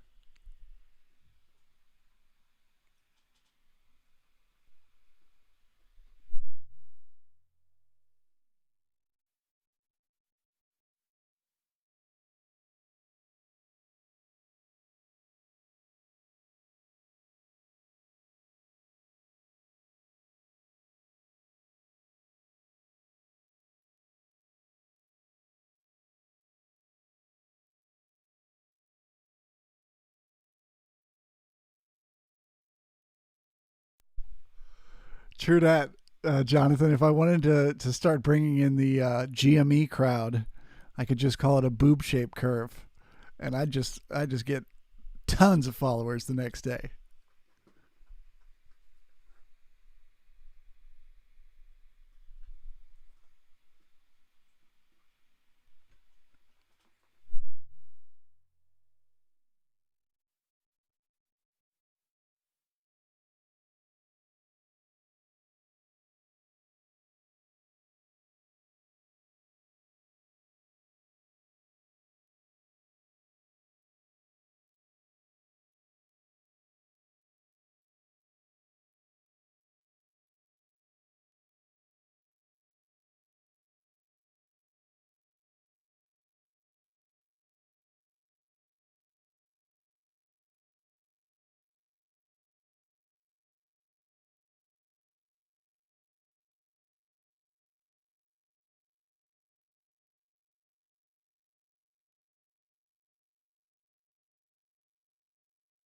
Oh yeah, it kind of looks like that too.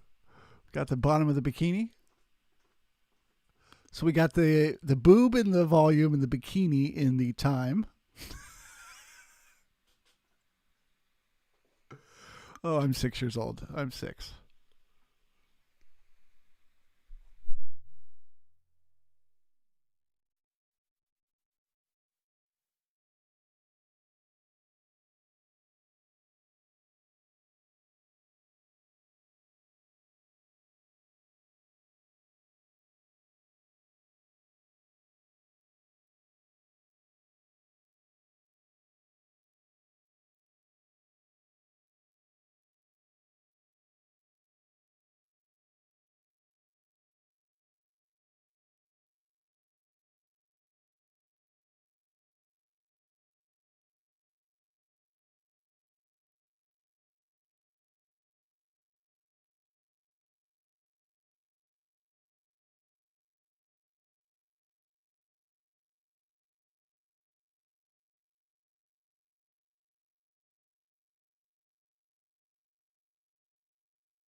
We're not giving Jim Dalton credit for this. He calls it a bell shaped curve. It is a Pirate Trader's original to call it a boob shaped curve. Okay?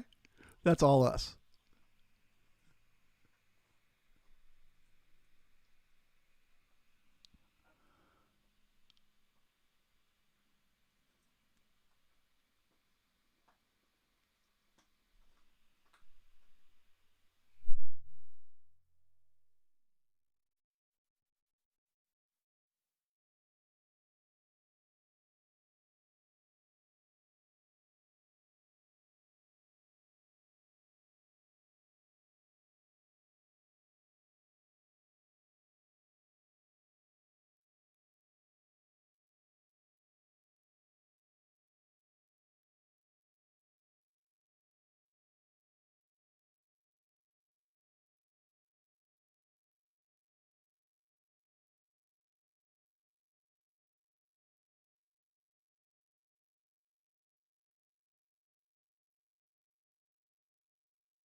Jonathan, you are full of good ideas today.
Scott, if you're asking if we can get to yesterday's value area low today, the answer is yes, we can. Absolutely. But I don't think we will. So that's the narrative that I brought up this morning. That the fact that we had the liquidation break, let me just expand out yesterday real quick, because it's an important nuance to be aware of. Okay. The market was trading in this area down here in the morning. Okay. And then it had a liquidation break, found support, and rotated right back up. When it pushed back up, it pushed above this area. It pushed through this node of volume where we were trading yesterday up into a higher level up in here. Okay, does that make sense? So we were trading around here, liquidation break, and then the liquidation break brought us above this node that we had been trading in earlier in the morning, which corresponded with the node of volume from the previous day. So once we got above that node and then spent the rest of the day trading up here above this level, that made me, when I came in this morning and then I see that the overnight market also, as soon as it traded, every time it traded down into this node of volume from yesterday, look what happened. It tried trading down, push back up, push back up, push back up all night long.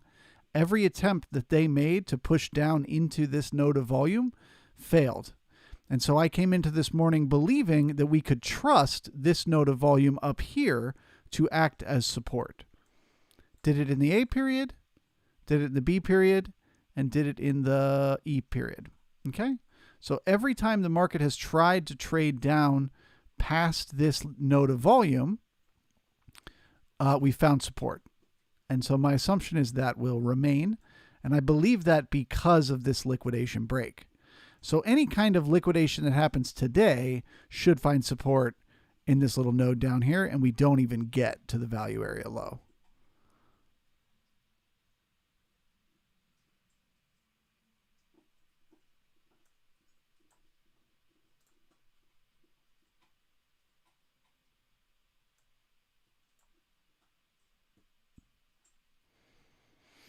Okay, J-Lo repaired. K-Lo currently weak because it's one tick from the I.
Okay, NQ not quite below its value area yet, but once it gets below that blue shaded in box, look for support for the rotation back up to the POC.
Yes, Stanley, it's well established on this channel that I'm obsessed with the POC.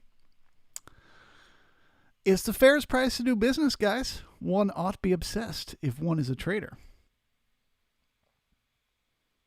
Okay, so on the NQ, you just got below value, found a little support.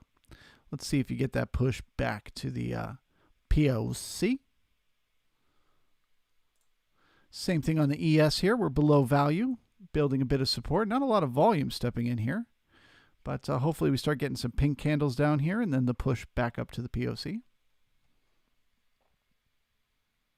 Might also need to just go down real quick and repair this weak J low from yesterday.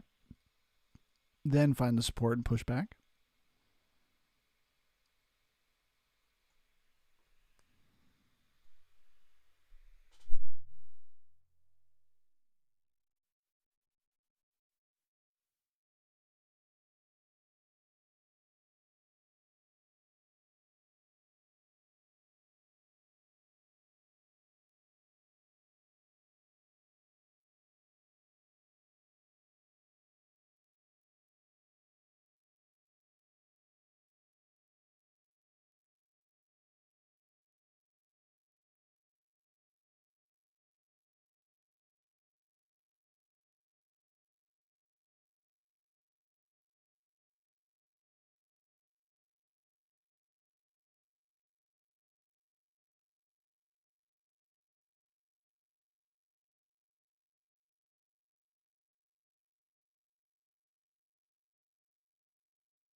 All right, guys, L period creating a little poor low here in the ES.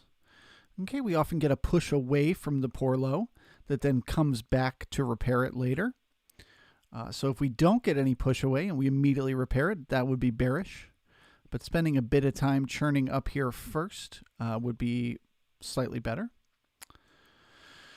Getting down there and getting a few ticks below the E period low, we would also need to repair yesterday's low. So I would be looking for the market to get to about 42, 23.75 and then start to bring in some support. If we got below yesterday's halfback, I'll go ahead and just mark it on the chart here.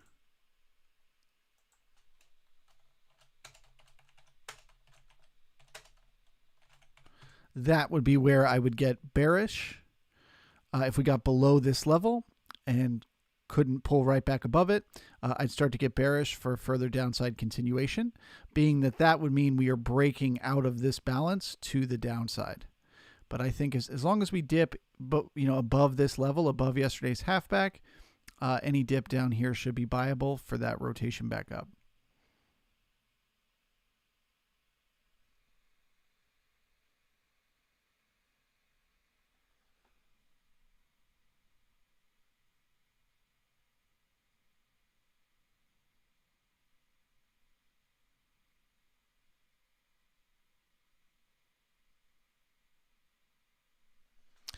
Yeah, let's jump over and take a look at the NQ. Okay, you're below value here.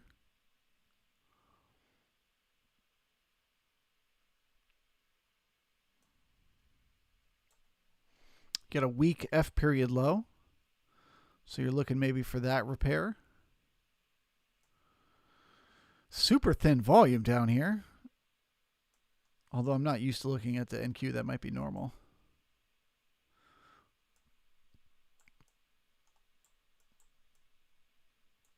Okay, yeah, no, it's normal. Never mind.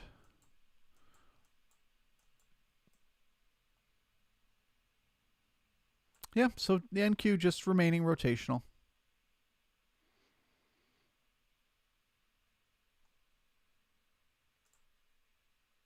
Back to the ES.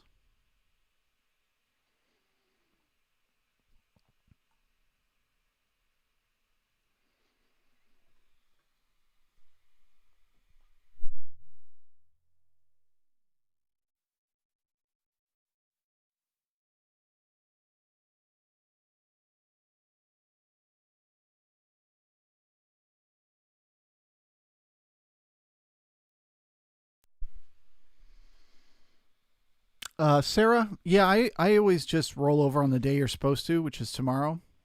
But it doesn't matter. You could roll over the next day. You could roll over on Monday of next week. You could roll over right now and start trading that next contract. For me, I only trade 1 or 2 ES contracts at a time. So if I roll over a little early before the major liquidity rolls over, it's fine. My orders will all fill.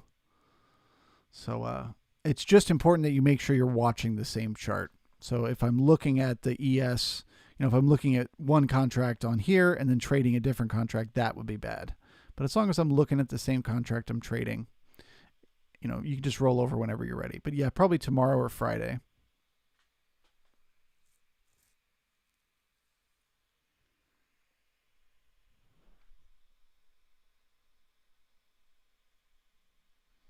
Tismintism. Break week low, support at Y halfback question mark. I'm not sure what the question is. I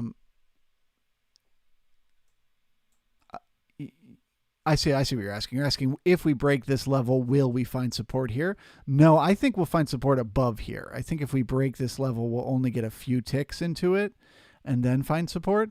I'm saying if we get below this level, if we can't find support somewhere between here and here, then breaking this level would lead to further downside continuation. But I suspect we only have to get a few ticks below this J period low, and then we'll get the push back up.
Back to the POC.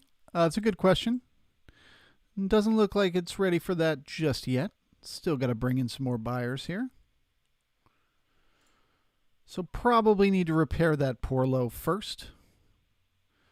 Then we get back to the POC. Oh man, we're 10 minutes from the M period. This day just flew by in a very slow, boring way.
Okay, we actually need one more tick down here to repair that weak J-low from yesterday. I accidentally clicked it off too fast. But now we're looking for that support, right? We're below value. We're breaking below that level where the spike, or the the liquidation break yesterday pulled us back above. So this should be where the buyers start to step in here. So I'm looking for some support, and then the rotation back up to the POC.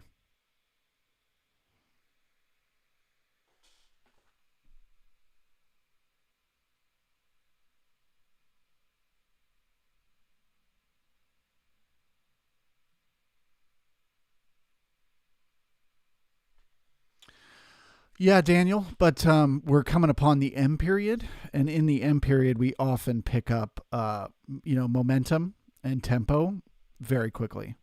So it might have taken us 2 hours to trade from the POC down to here, but we can get back up to it in less than a minute. It can happen very quickly. So let's just stand by and wait and see. I'm still just focused on the market structure, not the tempo.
Okay, so tempo picking up, volume getting very thin, sign of a liquidation. Thank you, Bull Bear Rider. That's an appropriate name. You've come to the right place. Welcome.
Okay, this low is actually weak as well because it's exactly the same as the overnight low.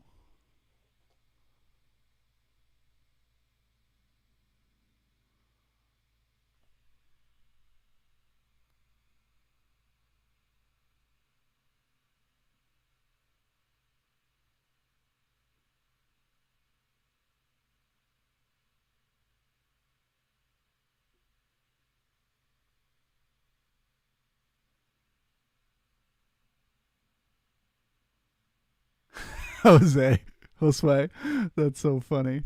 Uh, I'm in danger.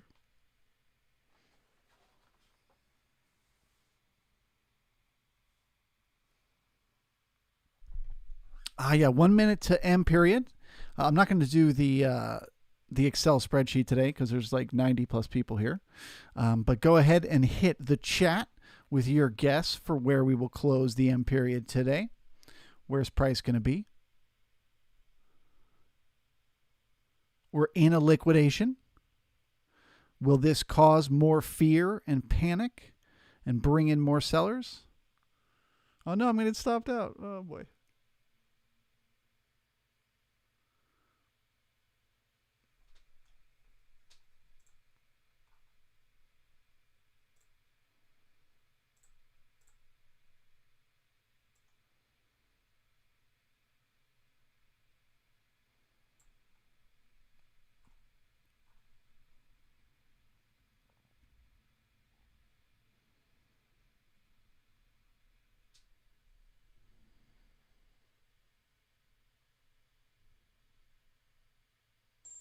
Oh boy.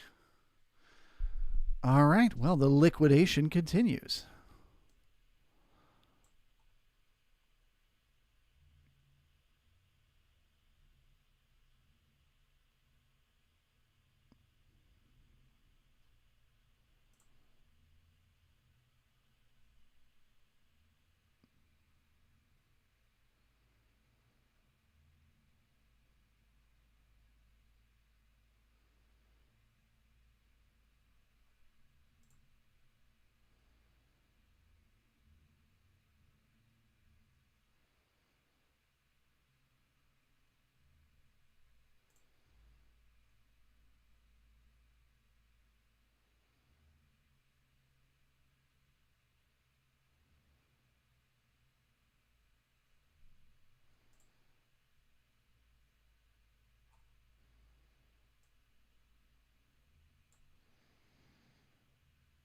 All right. So now we start to try to backfill these L period single prints. If it is just a liquidation break, it should rotate right back up to where the liquidation started, which was a few ticks below this E period low.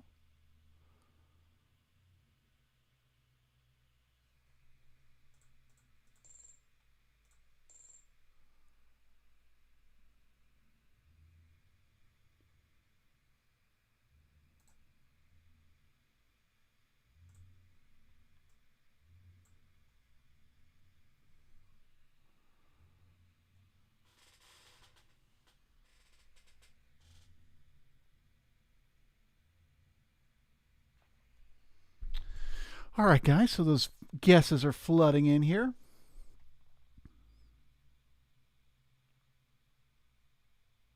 $42.30, $42.14. Okay, one up, one down. $42.25, $28.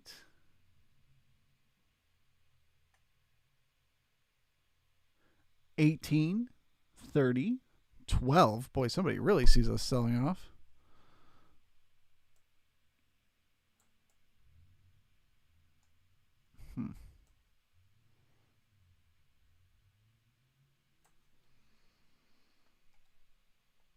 $18,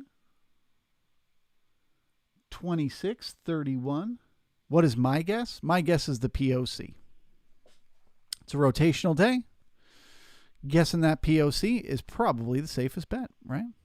I'd love to see us head up and repair at least these weak references right here. And then if we leave behind the poor high, it gives us a nice target for tomorrow. If we have another overnight like this that just balances, that'll be a great trade for tomorrow. But yeah, my assumption is the POC at 42.31.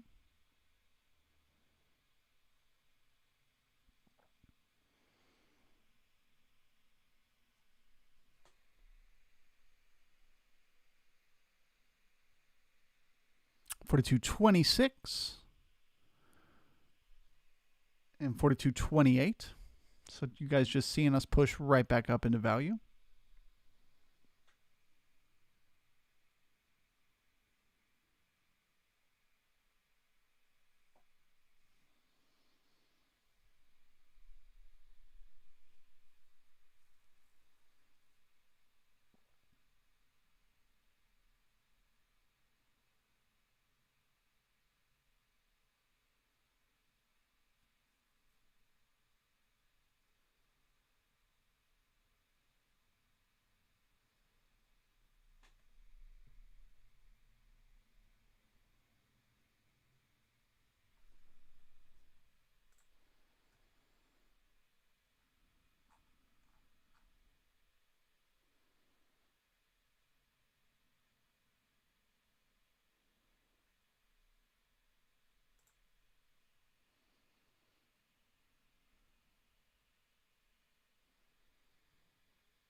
Okay, a failure to push back up and fill these single prints is a sign that the volume that's building here could be sellers piling on.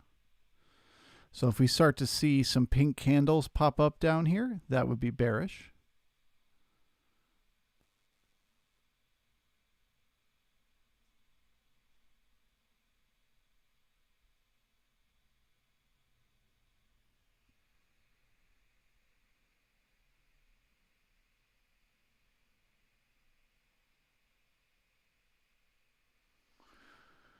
Mediterra seeing a pull back to that 4,200 number. That's been driving me crazy.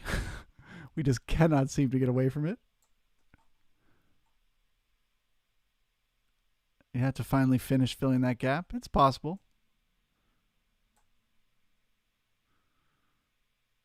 Don't know why we didn't do it yesterday, though, when we had that liquidation break.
Yeeks, the breath is really pulling back here.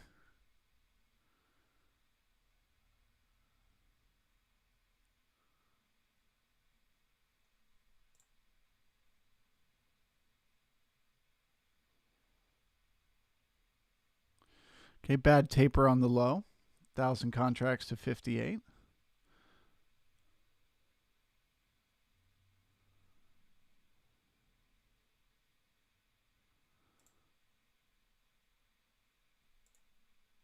All right, well, it feels like they need to panic sell some more.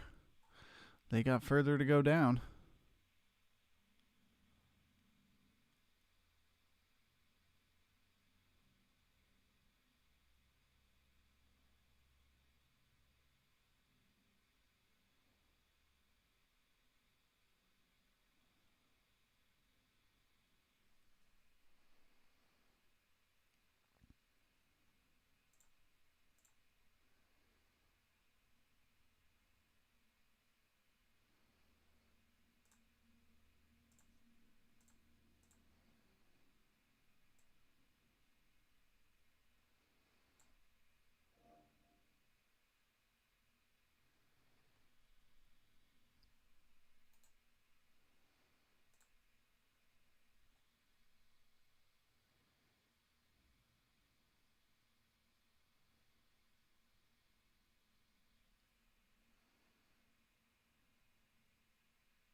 Jerry, no, you cannot tell the opening and closing of each period, only of the day.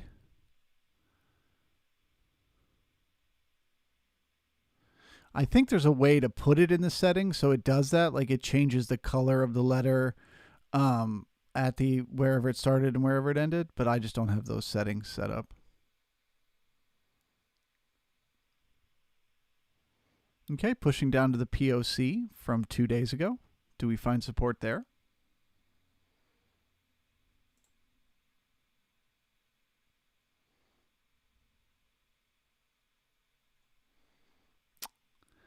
The internals look like further selling ahead.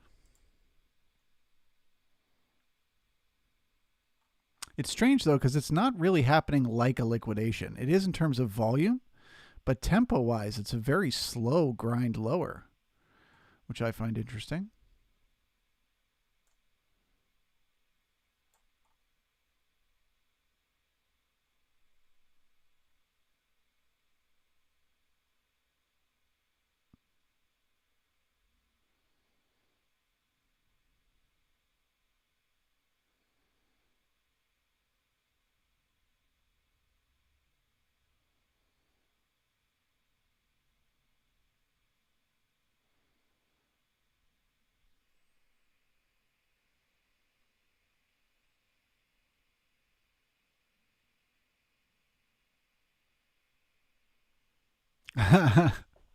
Well, Scott, just for the record, if that was you that asked if we could get to the low, I said yes. I just said I didn't think that's what was going to happen. But if you saw the trade, you should have got in it.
All right, well, it does seem like sellers are still piling on here. And we got 3 minutes to the murder bot. 3 minutes.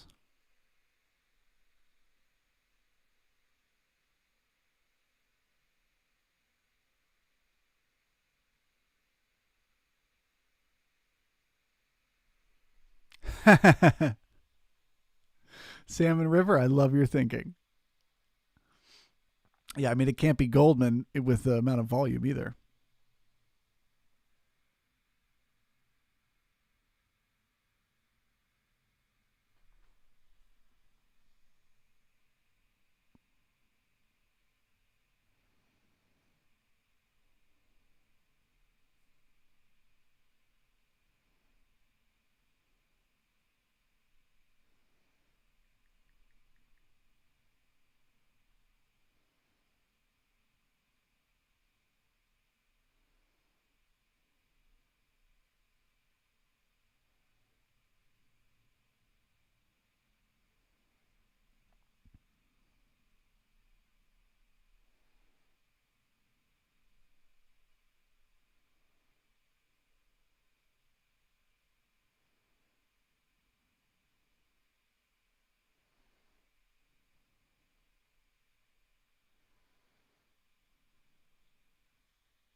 One minute, uno momento to Murderbot.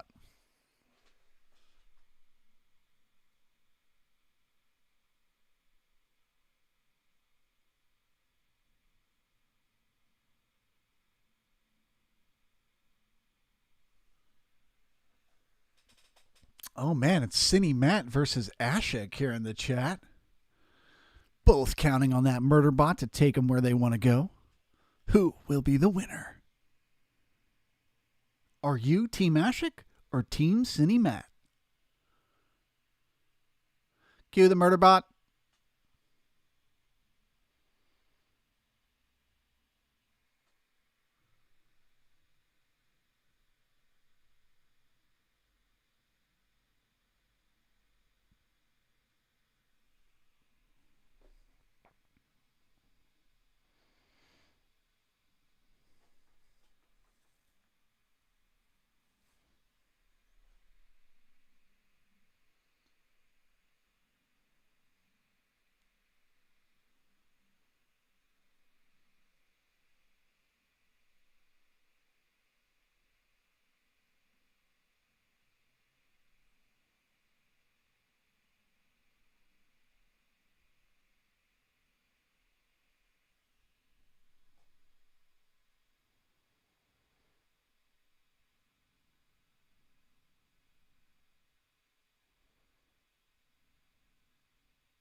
JS took a loss from 25 to 20.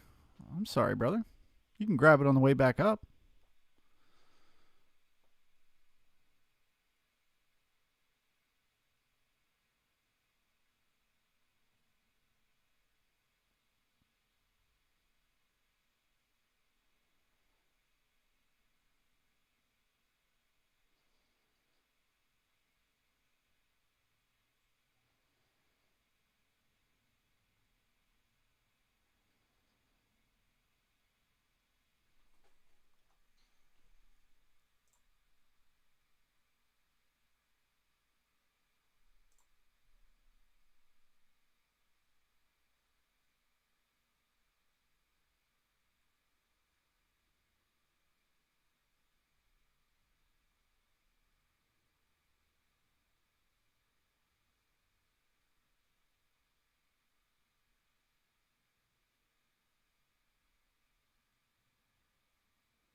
Well, this is like the fourth or fifth murder bot in a row that just goes nowhere. It's time to rename the murder bot. The boring bot. Time for the boring bot.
All right. Well, if the M period can't get back above the base of this the single prince here in the L period in the next 3 minutes, we will end the day with a spike.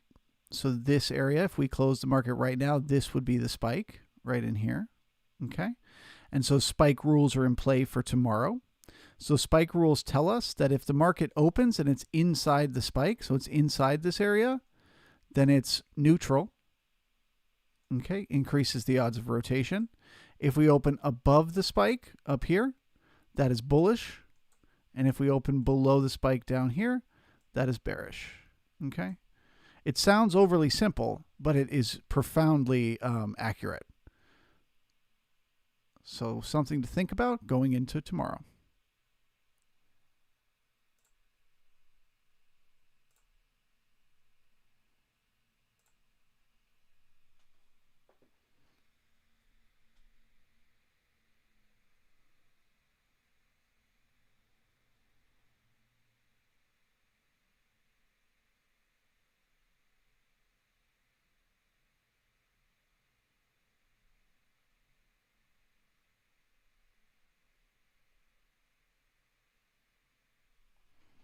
Let's pop over and take a look at the NQ.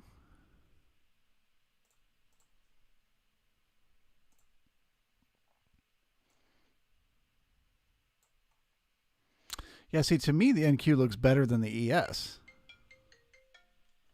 I mean, you're perfectly, the M period perfectly pulled into this node of volume from yesterday. Found some support there, and it's kind of grinding around.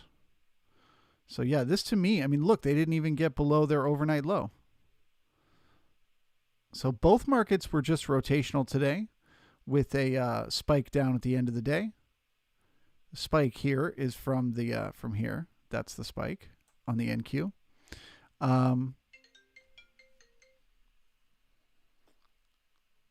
So there you go.